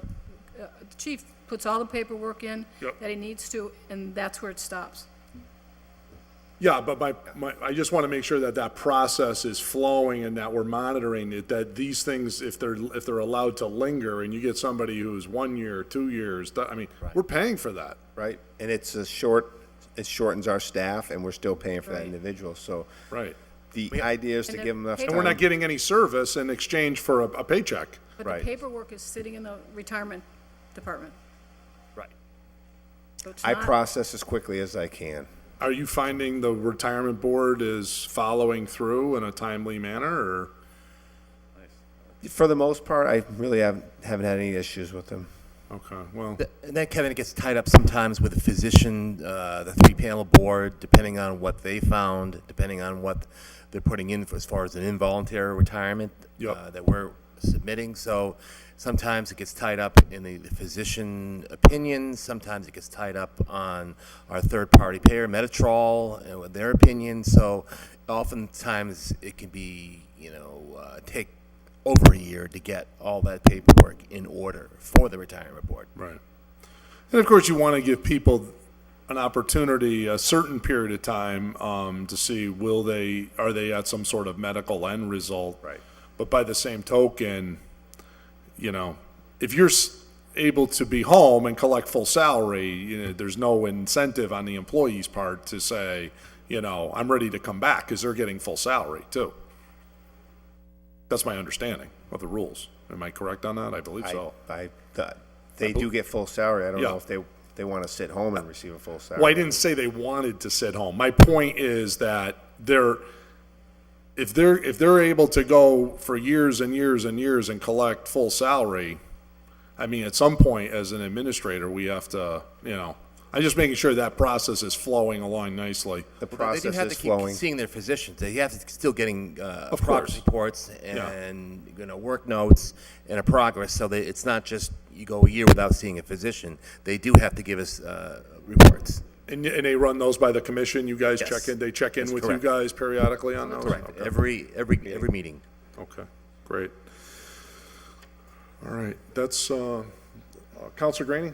Just quickly, Chief, with everything that we're talking about tonight, it's all very important, but I think our major shortfall here is we need to find the 250 grand to get back into this budget somehow for the overtime pay so we can keep the apparatus in play, and I think that's what the most important issue is here tonight.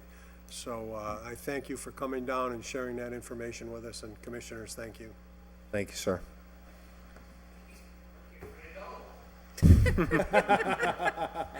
Any other final thoughts? Okay, great. Thank you very much for coming, as always, and we'll follow up on some of that statistical stuff. Yes, I mean, I can email it to everybody. Yeah. That makes it easy in a Thank you, PDF John. We form. appreciate that. Thank you so much for your time. I appreciate your support. Yep. And Good Councilor luck. Bresnahan, Appreciate the good job you anytime. guys do. Come and talk to me. We can talk. You guys are always very open to us. We appreciate it.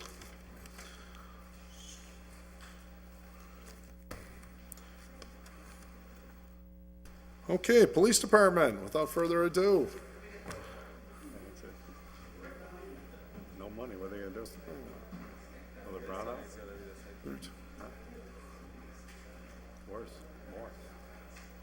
How we doing? Looking for Good more, to I see think. you. 450, they're getting, they asked for 600, they get 450.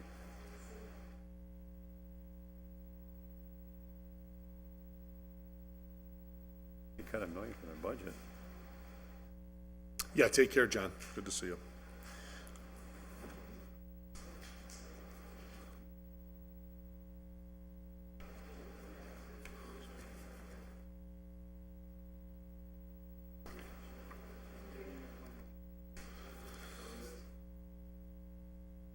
So, Captain Duguay is currently the interim chief and will be leading the department's presentation this evening regarding the police department. Also with her is Captain Moriarty and Sergeant Hart, and we thank them all for coming. Any opening thoughts or comments you'd like to make, or any initial comments you'd like to make about the FY17 budget? Thank you, John.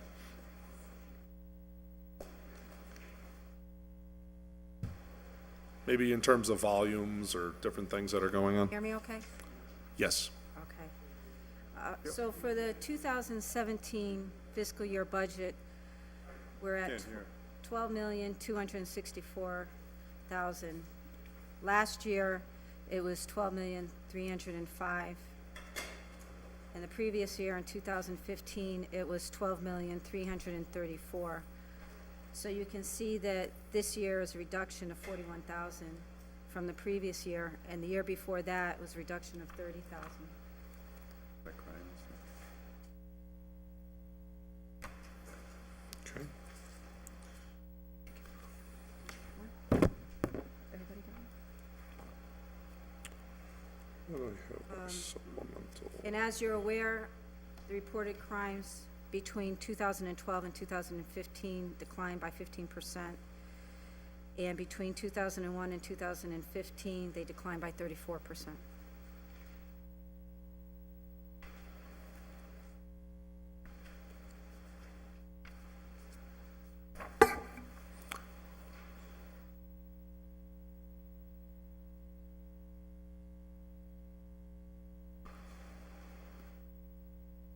Ready for questions? Sure. Okay, great. First thing, I wanted to thank the department for providing us a list of the amount of drug overdose data that was recently requested of them and the number of drug cases. I think it's quite remarkable and somewhat in contrast to some of the comments that were made last evening, that drug overdoses unfortunately continue to be on an upward trend here in the city of Holyoke. I see, according to this recent statistic, that in 2014, there were 42 heroin OD calls that resulted in 11 fatalities. In 2015, that number doubled to 83 with 12 fatalities. So, and it looks like based on the trajectory of 2016, that's really quite up.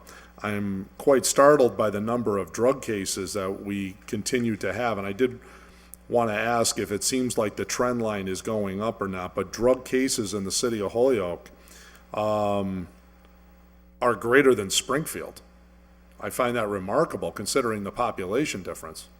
And greater than Worcester. Exactly. Yeah, we don't have Worcester in this report, Oh, but, but on the other chart, oh, that is we Worcester have- on the other chart? the chart that looks like this? Yeah, Oh, is that? there's a bar chart. Oh, okay, I'll try and pick up on that. But to see the number of drug cases, Springfield in 2015 had 581 drug cases. Holyoke had 755. That's a remarkable statistic. And drug cases analyzed with heroin, and we're told that, certain new recent programs that have come to Holyoke are, nipping this all in the bud.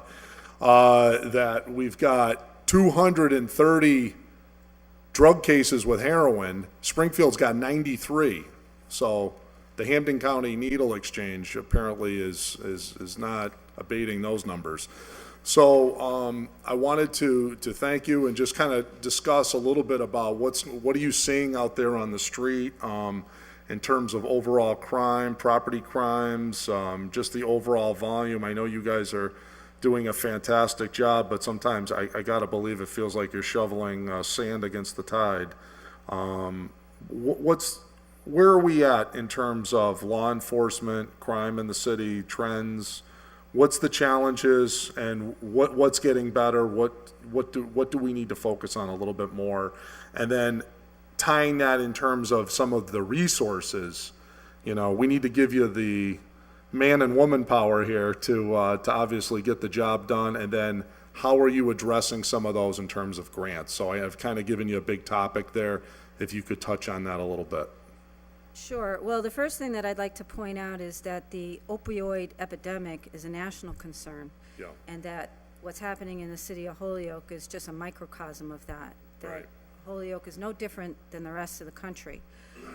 We do have some very high numbers, and that's why you have these charts in the graph, is so that you can really put into perspective what we're talking about. So that's why I caution against comparing, for example, Chicopee to Holyoke. When you look at the numbers, if we're doing, excuse me, such a significant, in some cases, 10 times as much as far as drugs and other crimes, we're not comparing apples and apples. What we're really doing is comparing two different animals. And so as far as this chart, what's interesting about that is that not only are we sending more drugs to the lab than the city of Springfield, which is about 4.5 times the size of Holyoke, we're also sending more drugs to the lab than Worcester. So keep in mind that other than Boston, which you can see from this chart, they're sending more than us, but we're like second place. In the whole state? That's my understanding, yes. Oh my goodness, okay. So most of those drug cases, as you can see, are driven by the opioids, which is primarily heroin, which is, you can see on this chart, and then the comparison of heroin versus drugs in general, these two charts. Mm-hmm, yep. And then, of course, along with that, that's why you have the overdose chart. Yes. Okay, so that's something that we have relatively recently started to track. We weren't tracking that before, and then we realized that there was an ongoing concern, so we started to track that. It's not easy to track because sometimes when people call for the ambulance, they don't say that it's an overdose. So we have to determine that it could be some other type of medical condition. But based on the information that we can extrapolate, that's where we came up with these numbers for the last 3 years. And then the fatalities are also hard to track because somebody may not be dead when we arrive. They may not die until sometime after they arrive at the hospital. So it's something that takes some time to follow.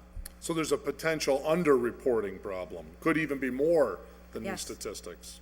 That's true. Based on those factors. Okay, very good. But just like the Uniform Crime Reports, the UCR, which we've discussed in the past, what it does is it shows trends. So while the numbers may not be 100% accurate, it gives us an idea of where we are. And you can see the patterns that develop over time. So that's very helpful. Yes. So then, the first chart that I gave you was the NIBRS report, National Incident-Based Reporting System is what that stands for. And essentially what that is a replacement or a more updated version of tracking crimes nationally. The Uniform Crime Reports, or the UCR reports, only tracked 8 types of crimes, 4 property crimes and 4 personal injury crimes. The problem with that is that it really didn't give you an accurate idea of the crime that was occurring in a jurisdiction. NIBRS, just like the UCR, is a voluntary program, but the Holyoke Police Department does participate in submitting that information to the United States Department of Justice. One thing that's interesting with the Uniform Crime Reports in NIBRS not only tracks more types of crimes, but it tracks all of those crimes that are listed. So for example, if you had an armed robbery and a burglary and an arson and a child abuse all occur in the same case, under Uniform Crime Reports, they would only take the most serious crime and count that and exclude the other crimes that occurred during that incident. NIBRS, on the other hand, tracks all of those crimes, so you have a much more accurate report. If there were 4 serious felonies, then 4 serious felonies would be included under NIBRS as opposed to the Uniform Crime Reports. So that's the trend nationally, that's how all police departments are going towards. And so we've been tracking the NIBRS reports for a long time. And so from this chart from 2001 to 2015, you can see that we've had a significant reduction in those crimes.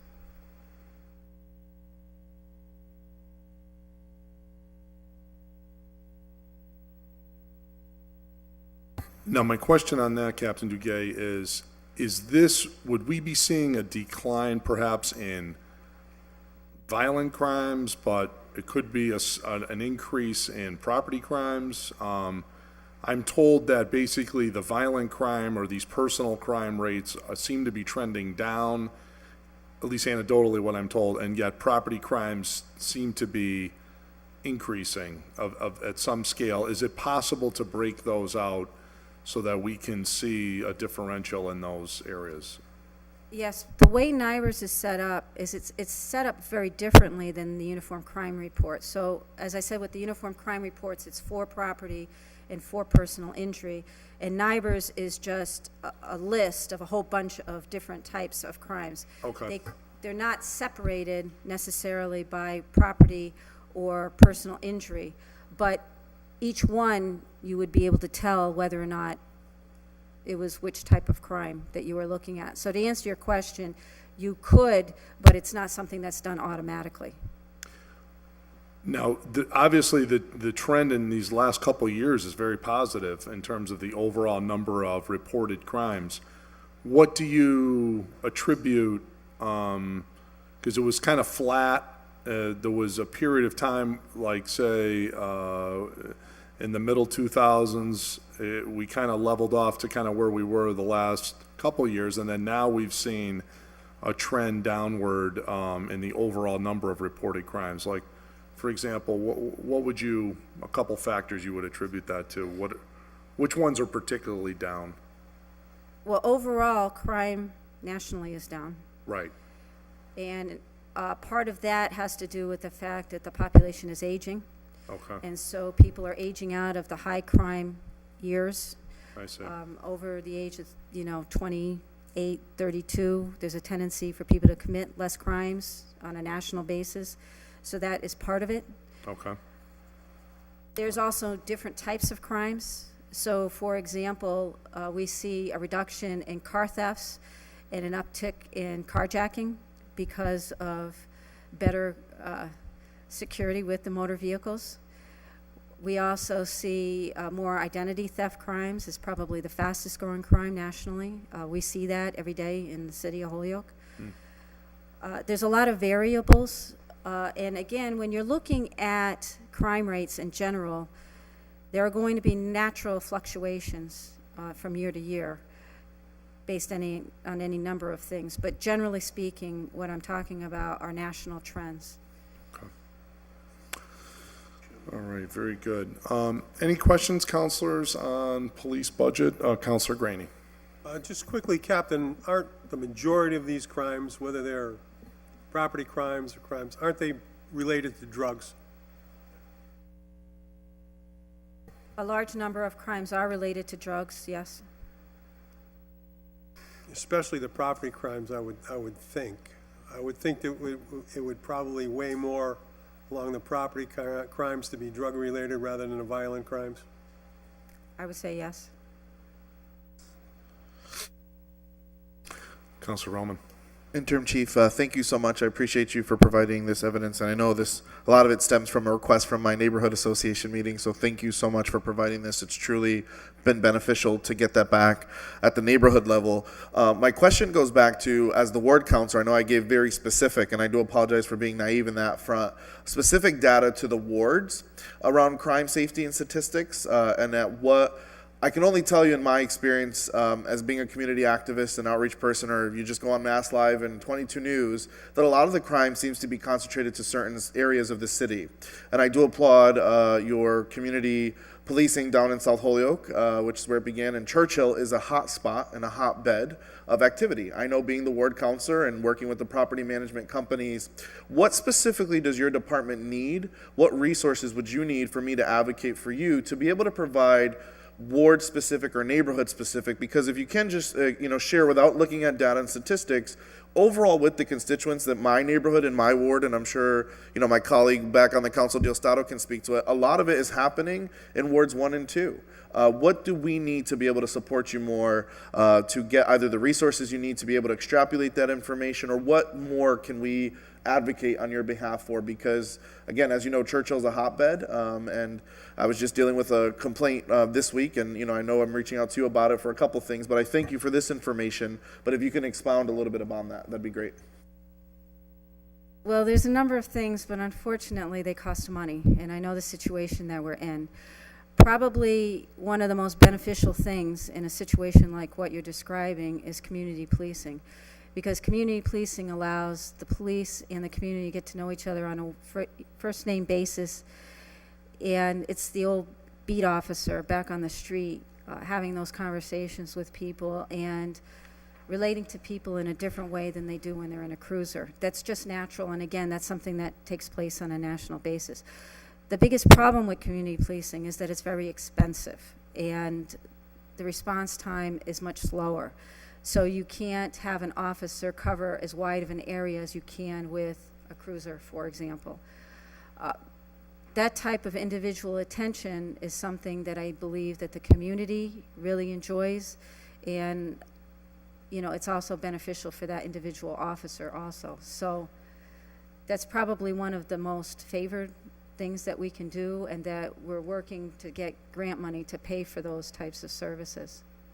So, and I thank you for that. So aside from community policing, and again, I know being a community organizer, the biggest way to deter any crime rate is increase in jobs and increase in activities for the youth. So I completely understand and respect that. But with regards to extrapolating that data, there's amazing organizations that are doing the work of trying to engage the youth, or we have CareerPoint, or all these organizations that are saying they're creating jobs for our youth. I want them to be able to target that to the neighborhoods or areas that need it most. So what resources would you need to be able to provide that data specific so we can see what are the top, this is a city, everyone just groups it together in wards, but in Ward 2, I have 4 separate neighborhoods. My Springdale, Ingleside neighborhoods, when we started these neighborhood associations, they all realized when they got together for the first time that they all had their car windows smashed in.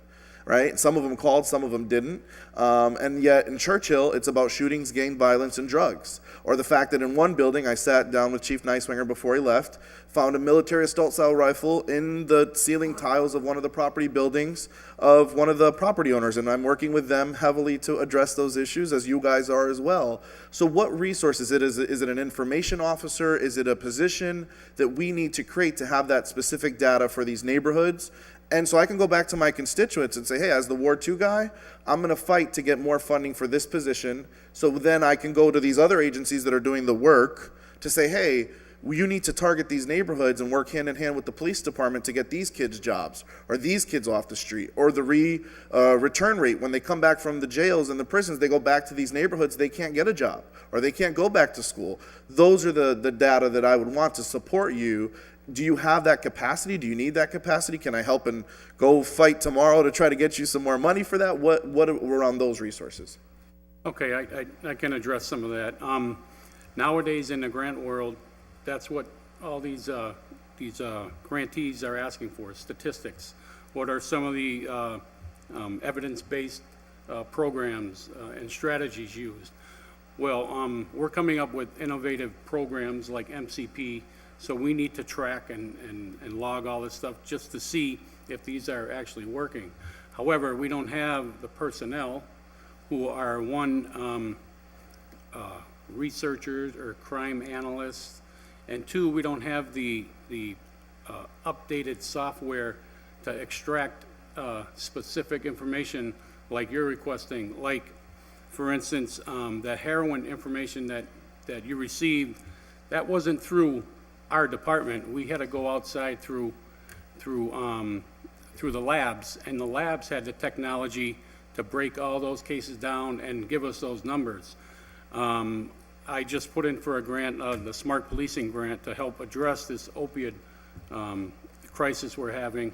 And for me to extract some of that heroin information, I had to go through page by page by page of property that we submitted to go through each line item and count how many bags of heroin, where an updated software program, I could just punch it in and get the numbers. So we're really behind the ball as far as that goes. Another thing with this Smart Policing Grant, and a lot of the other grants now are requiring partners. And with this grant, one of the partners required is a researcher. So we've teamed up with a researcher from UMass who's on board, who's going to help out and try and track and follow this data so we can have some measurable outcomes that, to report on. But internally, we don't have that capability. Thank you, and that's what I was trying to get out, so thank you, Mr. President, and thank you, Chief Duguay, as well. So for me, and this goes back to the larger budgetary discussion, I think my colleague, Councilor McGivern, said it earlier, if we really want to change the way we're doing things and be smart as a government and as a city, instead of creating new positions in other departments, this seems like a great investment of city revenue, that we can create a new position in this department to help us on the ward level. That ties back into when my colleague, Councilor Sullivan, and I are sitting on the Community Block Grant Development Committee and deciding CBDG money, then we know to allocate money for these organizations that are going to target these neighborhoods to help them. It's interlocking, and for me, instead of creating new positions in other departments, put it in the department that needs it to allow you to get those resources. And technology. Why can't we spend money on the technology that you need as a city? Or we have this bond package getting out bonds to get that information. Because as a ward counselor in a neighborhood that's hot, whether it's South Holyoke or Churchill or Springdale Ingleside, we need this data. And I thank you for being honest and transparent about that. And I'll see what we can do on our end. But I wholeheartedly support that and would look into and see what we can do to support that. Thank you. And just to follow up on that, Captain Duguay has a printout here for a crime analyst that the Springfield Police Department just put out for a job thing last year, and she'll forward that to you all in email. We actually have that request going in for the next meeting. I did follow up on that point. I'd just like to add to that, I'm sorry. Yeah, Captain Moriarty. With everything, these are definitely items that are needed, but one thing we definitely need are people. With our community policing, when we had enough guys and we were able to run it, there was one incident, and this is what community policing is. You need people who are dedicated to it, as in the officers. We have numerous great officers that are working for the city, putting their lives on the line. But with a community policing unit, as we've tried and we did have for a little bit, there was an incident that the officer had to speak to a pair of residents. He was there for 2 hours. 2 hours, which is his job, and he enjoyed every fact of it. He did solve their issue. If we send a patrol car, that car cannot give 2 hours of its time. And that's why we need people. We need people to make contact with our citizens and spend time with them. Right now, the last officer we had in charge of it was Lieutenant Mike McMahon. When he has time, and he donates a lot of free time to this, he has at least 2 officers who are giving up their own family time to be coaches to basketball teams down here. To the point, these coaches now, who are officers, are receiving tough personal family questions from some of their players because they've bonded with these kids trust them, and they're looking for guidance. That's only 2. The differences that are probably going to be made, we probably won't be able to read about. There will be no stats. What if we had 5 or 6 coaches that were officers giving up their free time? They're not being paid overtime. They're not getting anything out of it. They're there to help the kids and, if need be, the parents. What results would we have if we had the people that we had 5 coaches, 6 coaches? And that's just for basketball, never mind anything else. One of the biggest things we're missing is people. We need people to get out there. We need officers to get out there. A little long on that, but I just wanted to throw that out there. If I could just follow up on that. If we don't have enough officers, then we have to have our officers work overtime. And I know that that's a hot topic, but I'm just going to put it out there. If you don't, you have to have enough officers. And you don't want the officers that are working to work too many hours. It's not good for their family lives. You don't want them to get burnt out. If you don't have enough officers, they're going to be forced in, and that's very bad for morale. It's a personal pet peeve of mine, actually. I think that it's really bad when we do things like that, but we have to do things like that if we don't have enough officers. Getting an officer, from hiring an officer to having them actually count as a police officer, can take more than a year. Don't forget, there's a long process that a person has to go through to actually get the job. After they take the civil service test, they have to pass all of these different steps, the physical agility test, the psychological, the written, the background, all of these different tests. And then if they successfully are able to pass all those tests and get hired as a police officer, we have our officers work as reserve officers part-time. They have to go through a vetting process there. And then if they get hired full-time, then they have to go to the academy for 26 weeks. Then when they get out of the academy, they still don't count because they have to go through our on-the-job training. And so you're talking about a very long period of time between, for example, when an officer retires and then a replacement officer comes in. It could take a year and a half. So in the interim, there's a position that's open, and we end up having to hire officers on overtime to fill that vacancy. And again, if you have somebody that wants to do that, that's one thing, but if you have to order somebody in because you don't have enough people that are volunteering to do it, you have a problem. You don't want officers ordered in over and over, and it goes by seniority, so the least senior guys are going to be ordered more often than other officers who have already done that earlier in their career. But it's just not a good situation to be in. So the simple answer to your question, as far as personnel, would be to make sure that we had enough officers so that we didn't have to be in a position where we had to order officers in. In other words, forcing them to work against their will. Mr. President, sorry.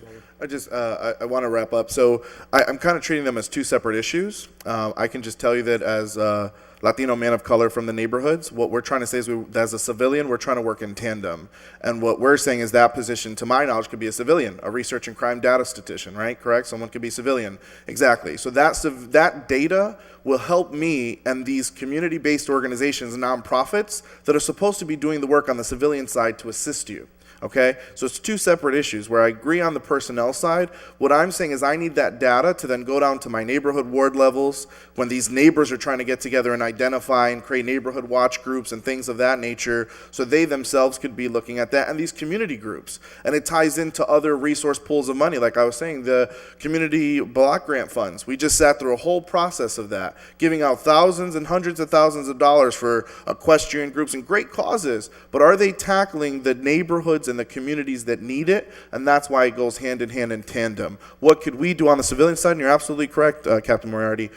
Eddie Case in the South Holyoke Neighborhood Initiative does a great job with accessing, but still, once those kids that run out of spaces for the spots, the neighborhood groups or Nueva Esperanza and Lasse, try to create more spots for them. But if we can target those areas that have the hottest spots with this data, so that's on that personnel and from the civilian side. If we can extrapolate that neighborhood specific data, I know what to advocate for, or I know what groups to hold accountable on the outside, on the public and private sector, to say work in tandem. And there's great property owners as well that are saying, hey, my building's a hotbed of crime, but I don't know if that's the whole neighborhood, just my building. How can we work together? So you're absolutely right, and I just want to distinctly treat those two different things. I think this position will help on the civilian side, but I agree with you on the personnel side as well. Thank you. Thank you. Okay, Councilor McGivern? Thank you, Mr. President. Great conversation. Captain, Sergeant, I was hoping I could just ask a couple of budget questions, though. If we could get on a focus of the need for officers, and what I see is a level-funded budget. Captain Duguay, it looks like the chief asked for 90 patrol officers. Is that the amount in the budget that was granted by the mayor? I believe he asked for 98 and we got 90. By the mayor. Okay, 90 is what's in the budget, though. Yeah. And the sick leave buyback request was close to $500,000. Do we know how many anticipated retirements we're expecting? If The mayor only granted 200,000. Yeah, if I can touch on that a little bit, is we went through this a few months back and trying to come up with some rhyme and reason or formula to get a good projection. In the past, we've asked members if they plan on retiring during the fiscal year, and we get that number and submit it. And time again, we seem like we're a little short, and then we come back to the council and ask for more money because we get retirees coming up that weren't budgeted. So what we did was we tried to get a 5-year average, which was a little over 6, and we used that average as well as asking members who planned on retiring, and we also included those two, Sergeant McCavick and Officer Moscow, who held back half of their for this fiscal year. So those are all included in that number. And if we look at the amount of reserves, the budget appears to have 12 funded. 12 is one of the lower amounts of reserves we've had in many years. Is there anticipating that we're going to bring more reserves on if we're looking to put more officers on? Right, we're in the process of hiring right now, and we're anticipating hiring 18. How many are you looking to hire right now, Captain? 18. You have to go through the reserve list first, no? There's only 12 there? When you say how many we're hiring, full-time or reserve? Oh, I'm sorry, you're looking to hire 18 reserves? We're looking to hire 18 reserves, and Okay. then we're also looking to hire 7 full-time. The Gotcha. full-time are coming from that reserve list, so the reserve list is then going to decrease by 7, Okay. or approximately, depending on other factors that come into consideration. When's the last time we've had a murder investigation? A murder? A full investigation? I guess it depends on how you define that. I mean, we just made arrests this week, but for a murder that didn't occur in our city. So we assist other departments. Let me be more clear. That wasn't a very good question. In relations to what happens to the overtime budget when we have to investigate a murder that takes place within the city. Usually the overtime is paid to the detectives in a circumstance like that, and I believe it's 20,000?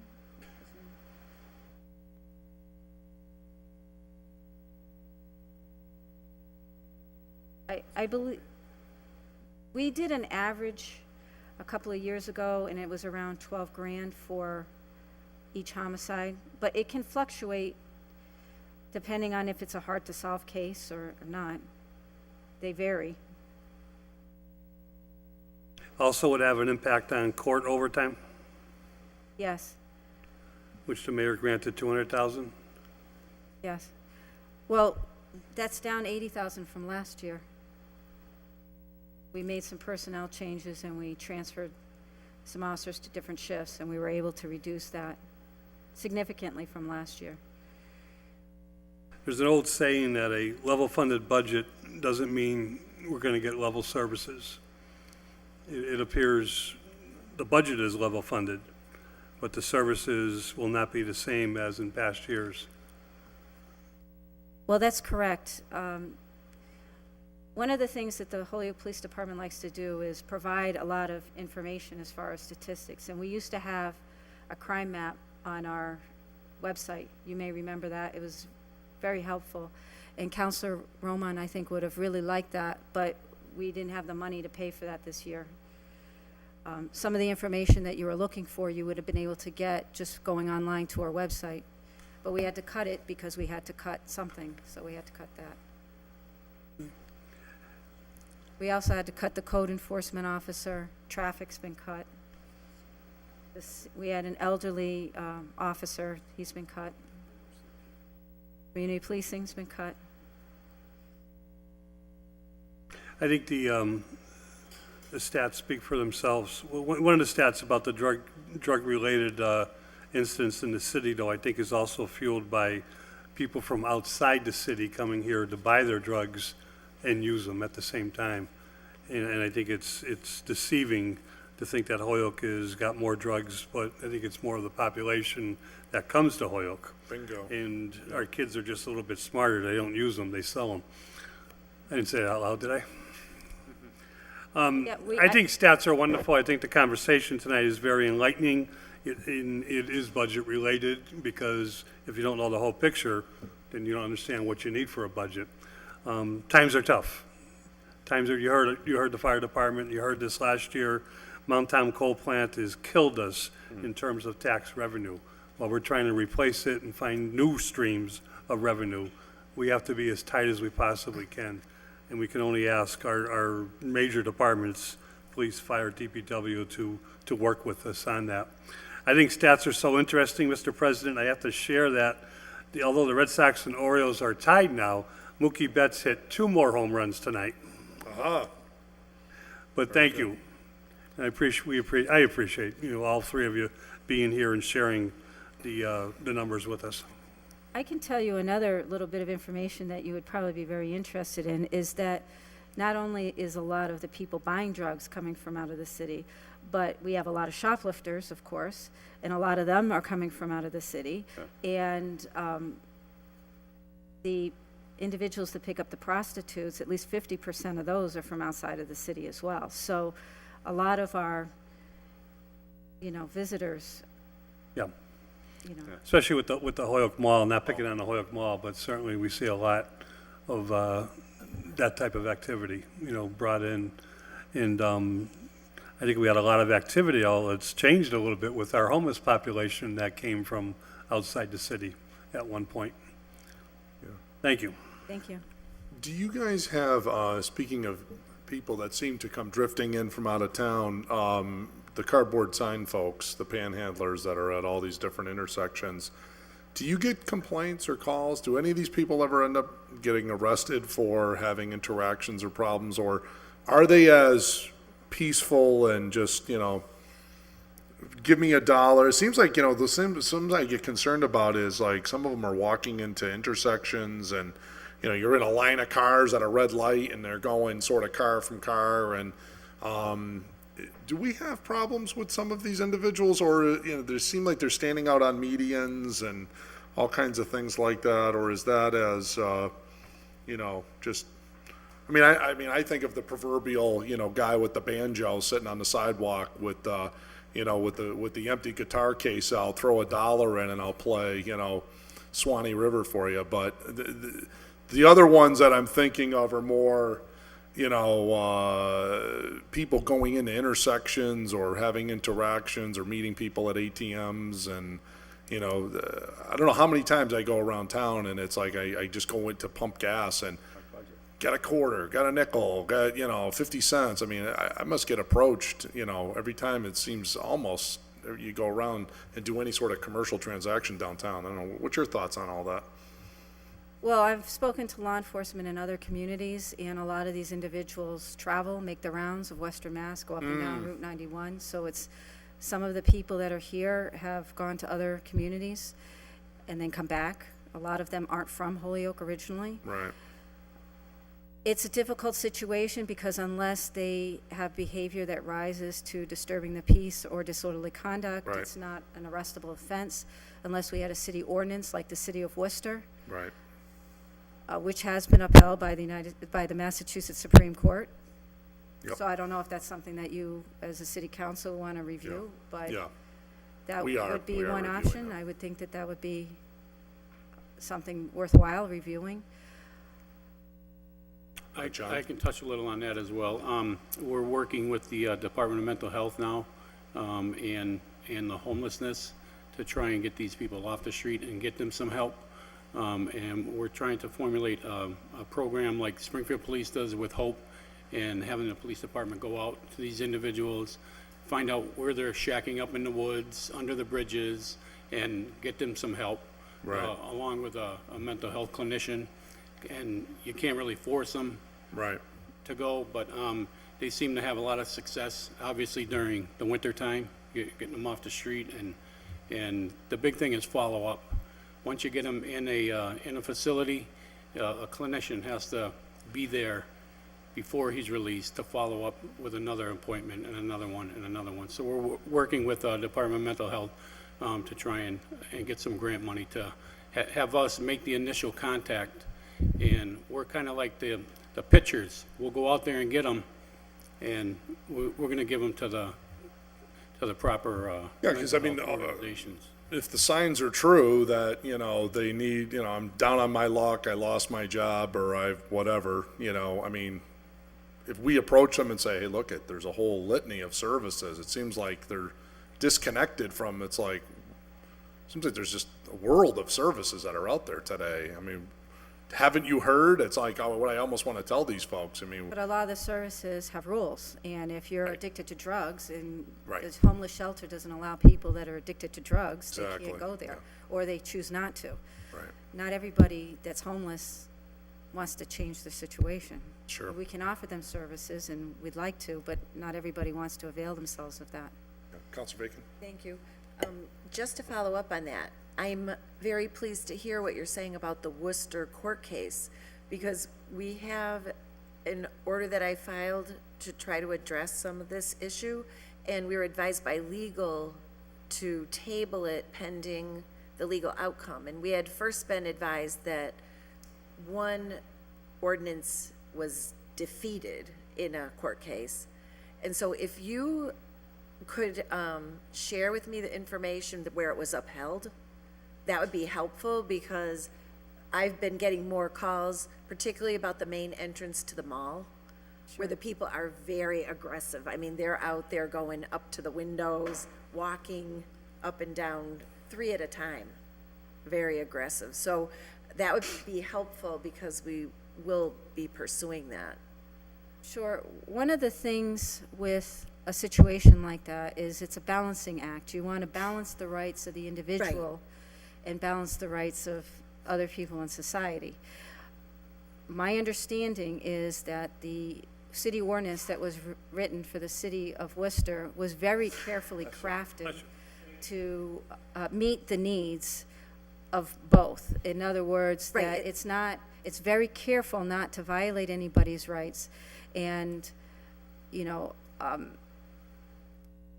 also that it has gone to the Massachusetts Supreme Court and has been upheld.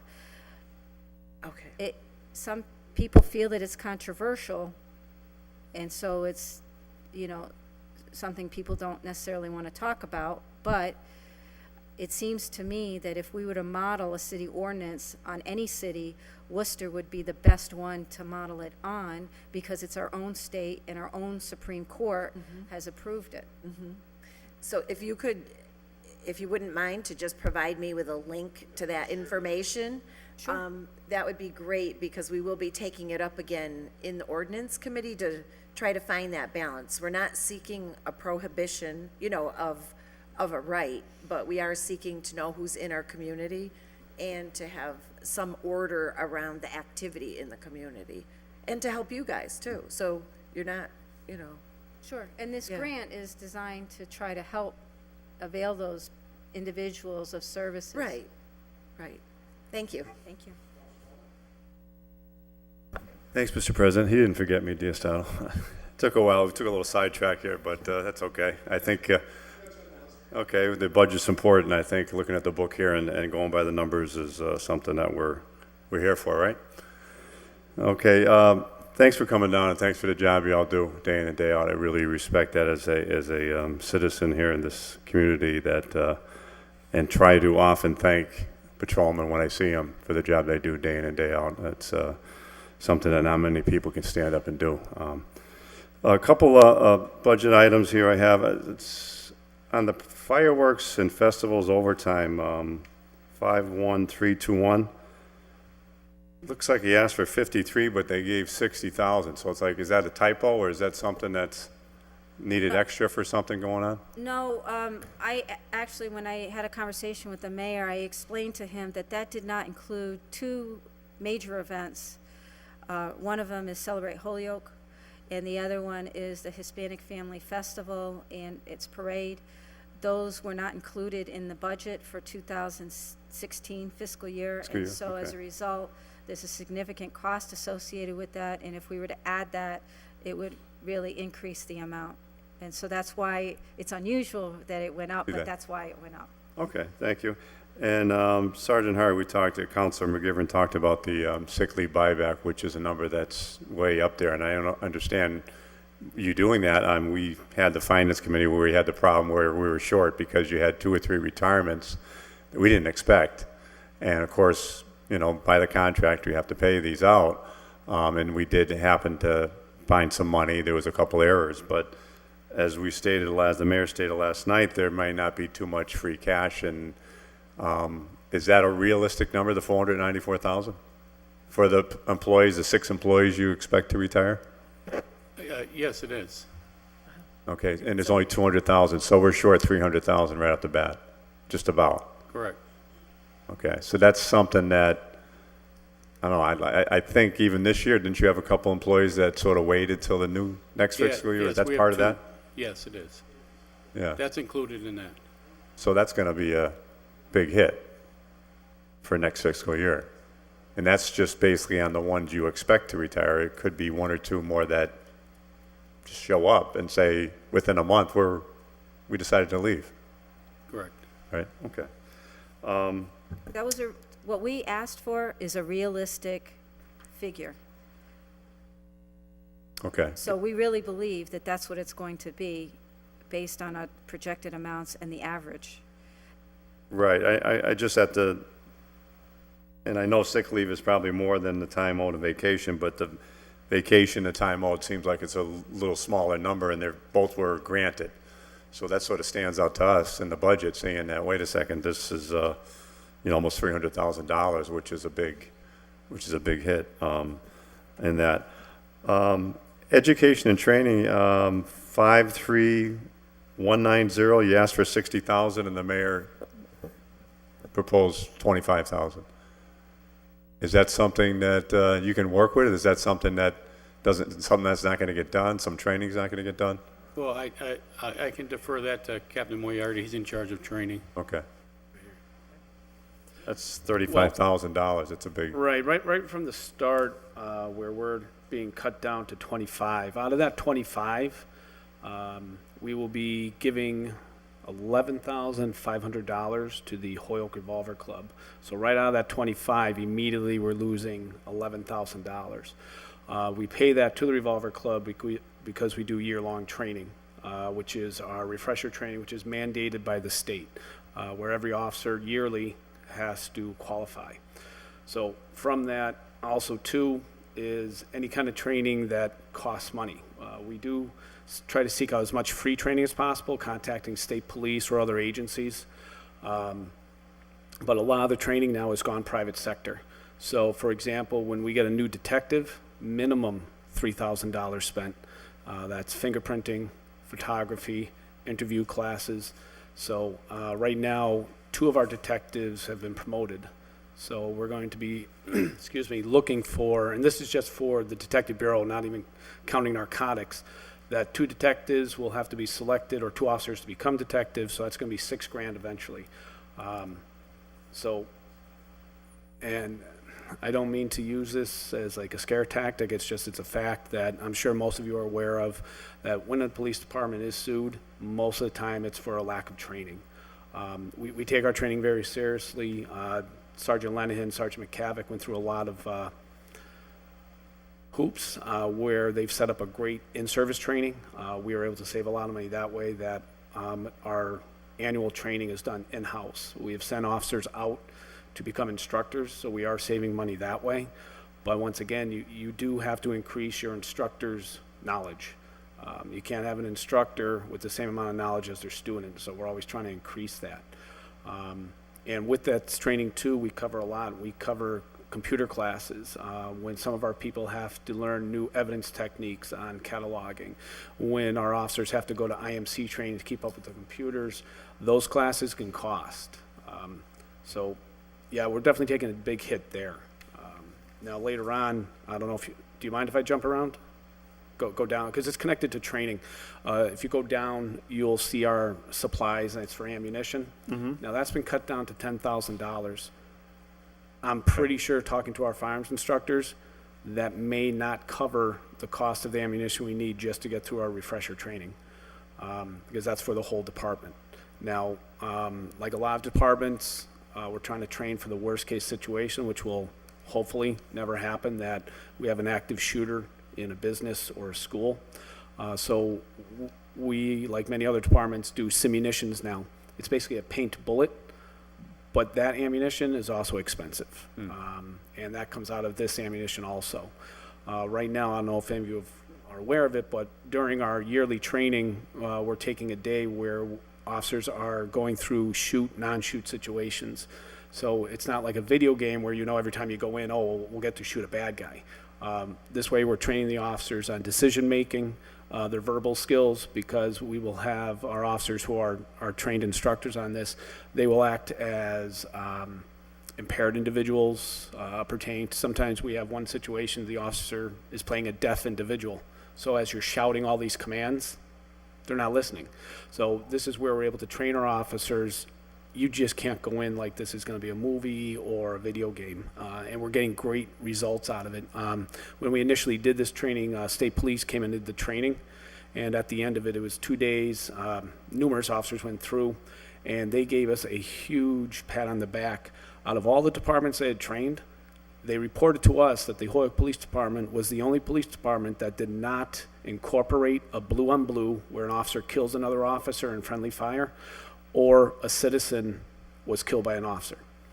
We were on target with our suspects if it came to a shoot situation, and we didn't think anything big of it until really the state police really kind of pointed out, no, that's a big thing. So kudos to our men and women out there, but yeah, we're going to be hurting on these kind of cuts right now. That's another thing I want to state, that is, when you have a job to do, you need the equipment, you need the supplies, you need the vehicles, you need the fuel.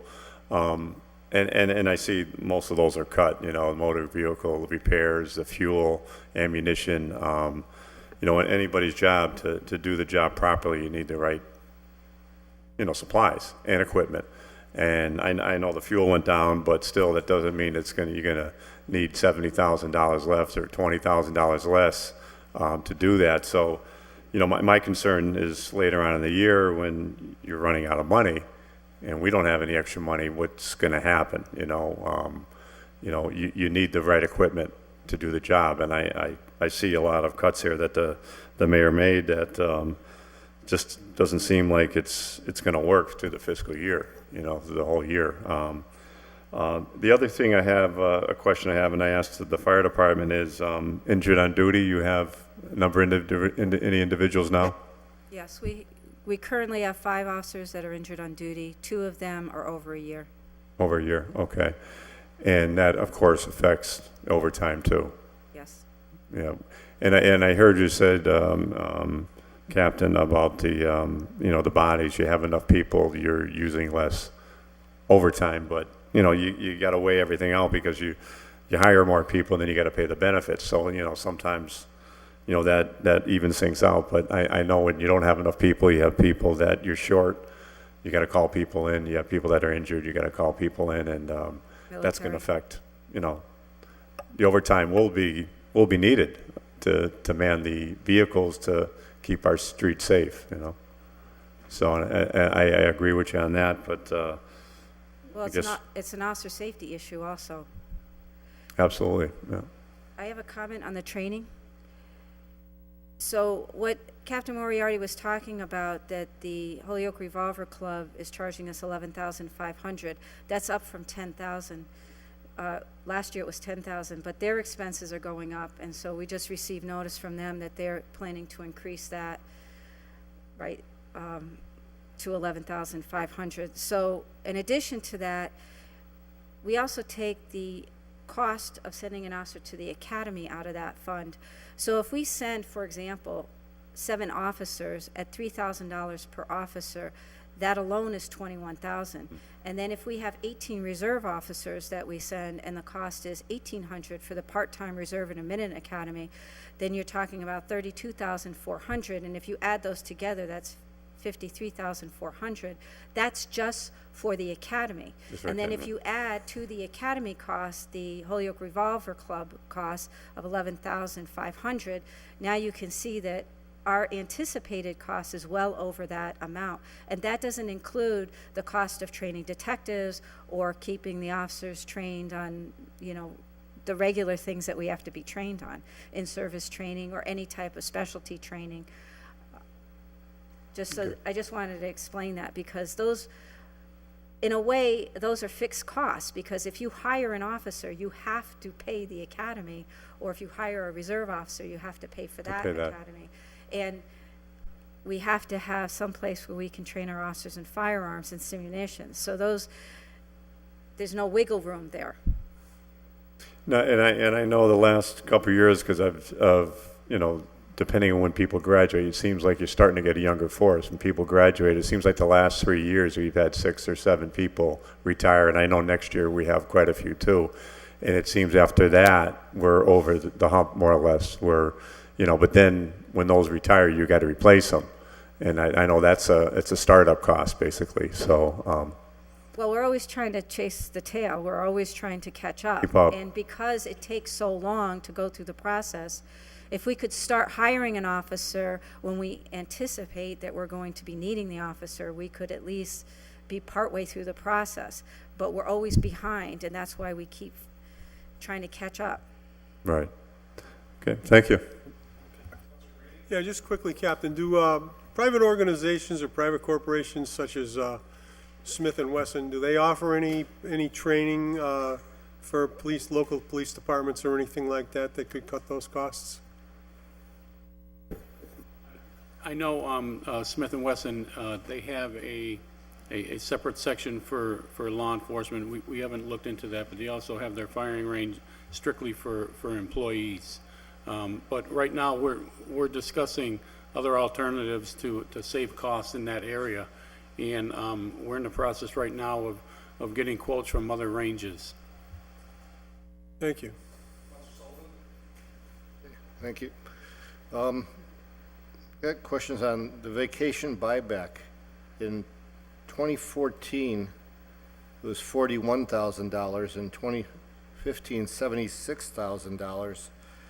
And now we're looking at $95,000. Why is it going up at such a rate in a short period of time like that?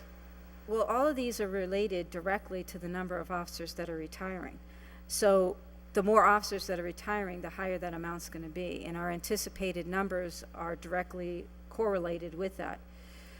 And this is a contractual issue, so we don't have any control over that if, That's what I suspected. I just wanted to hear it for sure. okay. Why is the mayor then matching dollar for dollar your request for 95,000 there, the time owed buyback at 134,000, and slashing the other one a known number by 300,000? If it's the same given for each one of these three categories, I can give a guesstimate that maybe why he's reducing it. Currently, both unions, patrolmen and supervisors, are going through negotiations for contract. And I'm not sure, but that may be one of the items that they're looking to negotiate, and maybe they're looking forward to seeing some cuts in that area through negotiations. That's my only guess as to why he may have cut that one line item.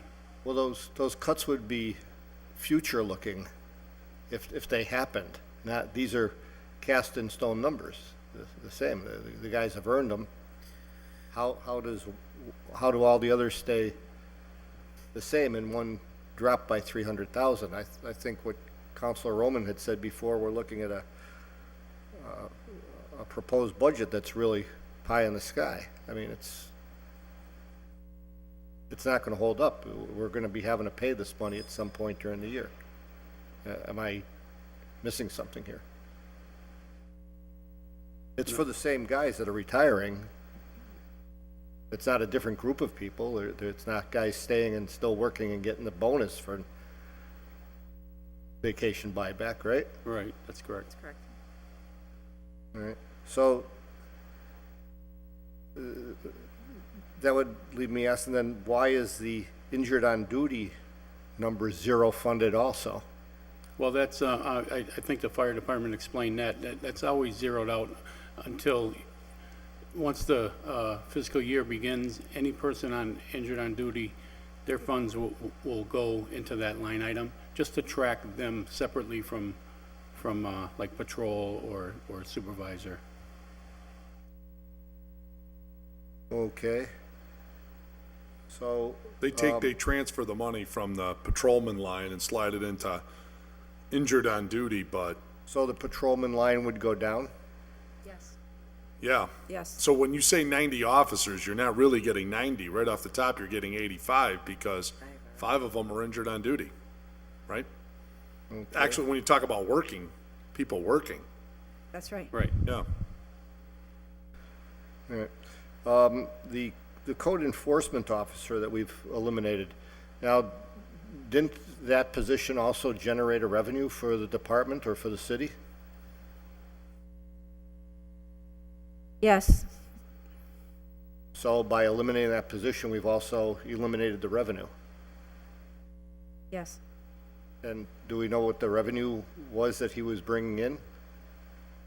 Well, the primary purpose of a police department isn't to generate revenue, it's for the public safety and the prevention of crime. And so we have to make sure that we take care of the backbone of the police department, patrol services. If we don't have enough officers to respond to calls, then code enforcement, you know what I'm saying? Like code enforcement, I'm not minimizing how important that is, but we need an officer in the cruiser to respond to calls. And if we didn't have enough, that transfer has to be made. No, I understand that, but if we had it was a hypothetical code enforcement officer and he was bringing in $300,000 in revenue and violations, that would certainly fund the additional officers. So taking him and transferring him back could have cost us in the long run. That's all I'm trying, and maybe it didn't. Maybe they didn't bring in any revenue at all. No, I'm just asking what that number might have been. He did bring in revenue. Yeah, you're correct. He did Right. bring in revenue, but we needed that person to respond to calls, and so that's why that individual was transferred back to patrol. Because- I've got that part, Yeah. but what I'm saying is that if we knew what that number was, bringing that person back could have cost us the funds for 2 additional people, 1 additional person, 3 additional persons. Right, but we can't necessarily say that that revenue he brings in is gonna go directly towards another patrolman's salary. It goes into the general fund and gets dispersed amongst the city. So, to try and say, I understand what you're saying, oh, if he generates 300,000, that can pay for 4 additional officers, but we just gave back over 300,000 last year, and that didn't go towards, more officers, you know what I mean? So it's kind of hard to say and justify, revenue brought in by the department that's going back to the department. Okay, so that's maybe something the city council should be addressing. Would it be possible to get that number? What was brought in by the code enforcement officer? Again, like I said, we have limited people who can get those numbers. It would take some time, but we can get some numbers and try and get some type of a dollar figure that they brought in. Okay. I mean, what you're saying makes perfect sense, right? I mean, if the job pays for itself, why wouldn't we just, instead of funding 90 positions, we fund 91 positions? Then you have now we have enforcement. Even if the job just collected 60 grand and paid his 60 grand salary, seems so obvious, right? Did you want to? Go ahead. Okay, guess you're throwing it to me. All right. Kind of pointing on this right now, this is not about the code enforcement officer, but part of the budget here is the Department of Revenue. Now, from 7/1/15 to 6/30/16, ideally the police department has brought in $470,000. That money doesn't go to the police department, it's gone into the general fund like everything else. So going on the logic of what you're trying to point out, which I agree with, don't get me wrong, that the money that if the code enforcement officer was in existence, it's no guarantee we're going to get that money back. As Sergeant Hart said, last year we gave back $300,000. We requested 6 cruisers. We only got 3. So this year, it looks like we're just on the revenue created by the department. We're giving $470,100 back. Well, it just goes to the general fund, and it cannot, as far as I understand, be earmarked just for the police department to give back. So these are probably issues that need to be brought up, but I understand what you're saying, and it would be great if it worked that way, but right now it doesn't. Yep, that's it. Captain Duguay, I wanted to ask you about police cars. Obviously this budget earmarks no dollars for capital. And obviously you have capital expenses and needs. I know that you have an aging radio system, which is a big ticket item, potentially. $2.5 million. That's all? And then we have, but let's just talking about the more imminent one, which is police cars, right? So, go ahead. Well, our radio system failed this weekend, so I'm not sure that the cruisers are the imminent one. Oh, really? Wow. If you're talking imminent, you're talking the radio system. Where this Right. weekend it died, there was no communication. That affects every citizen in this city. Wow. Could you imagine if that happened during a school crisis or a mall crisis, Right. that officers cannot talk to each other and communicate that information? You're going to talk about injuries, lives lost, property lost. So if we do want to bring up imminent, and the elephant in the room is our radio system. Okay. Right now, we received a JAG grant for $34,000. It can be used for equipment, training. It's not going to be. We're going to buy another microwave, so hopefully to avoid another critical failure of our radio system. If we had access to that $34,000, ammunition, simunition, training, and other equipment, for example, like ballistic shields to be put into our cruisers, those wouldn't be issues. They are issues right now. So imminent is the radio system. That's good to know. So, obviously we have, as you know, we're putting together this capital bond, and certainly that has been discussed. I know certainly between myself and the mayor, an earmark for radio systems. So certainly lobby to get those dollars with him and get the details so that we can put that together as quickly as possible. Also on police cars, what is the state of the fleet? What do you need this year? And where are we at with that? Because I think a conversation needs to be made in terms of, I certainly put in a request for 6 cars, and I'm wondering what communications you guys are so far having for the mayor, because I'm just wondering if that's going to bubble up to give you an actual appropriation at some point for cars. Well, last year we asked for 6 cruisers, as you're aware, Yeah. and we received 3. The Yep. 3 that we have all have 35,000 or more miles on them, the new cars. The rest of our fleet is over, each one averaging over 100,000 miles per cruiser. So we're sort of putting Band-Aids. If we have a cruiser that's down, we cannibalize it and we use it for parts for the rest of the fleet. We're in a difficult situation, so that's why, as you can see, we're using a lot in the cruiser repairs Right. because of that. Similar to bringing a police officer on board, bringing a cruiser on board takes some time also. So if we decided today that we were going to order a cruiser, we wouldn't see that till next year. Right. There's a long process involved in that. So I'd like to see 6 new cruisers every year and have those be the line cars. A lot of people forget that those cruisers run 24 hours a day, every day. They never get a break unless they're getting maintenance or there's a problem with it. It's a safety issue, and it's an important one. Yeah. So I would just encourage you to continue to have that conversation with the mayor so that that makes sure to get in that capital bond request. I've certainly done it from our end of the city hall. Because unless we put it in the bond, there's nothing in your budget. So, just Thank you. FYI, yeah.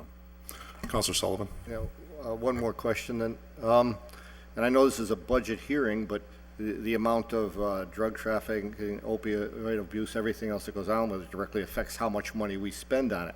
I listened to some statistic last night that said the number of deaths in Holyoke had declined, and I'm looking at figures that say they've gone up, and that they had declined because of in a big part thanks to the needle exchange program we host here in Holyoke.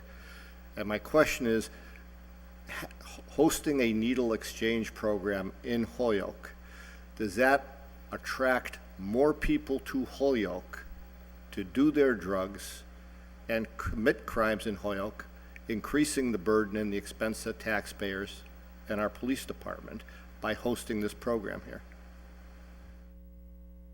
Are you asking us for a personal opinion? I'm asking you for a professional opinion.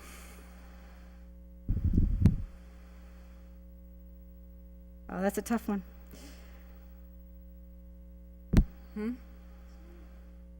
Excuse me, Can I address maybe your... that information could be provided in a different venue than this?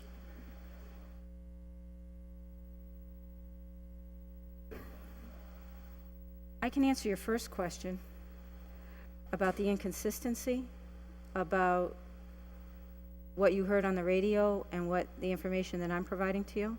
Yep. My understanding is the information that you heard on the radio came from the state, but I don't know where they got their numbers from. I know that where we got our numbers from is we counted them. So I think our numbers are very accurate. Okay. I know I'm asking a tough question in respect to the other counselors. If it's a personal opinion or a professional opinion, you know, you people are out on the streets, the officers are out in the streets. You've got to have more of a sense than the average person or someone promoting a particular program might have in it.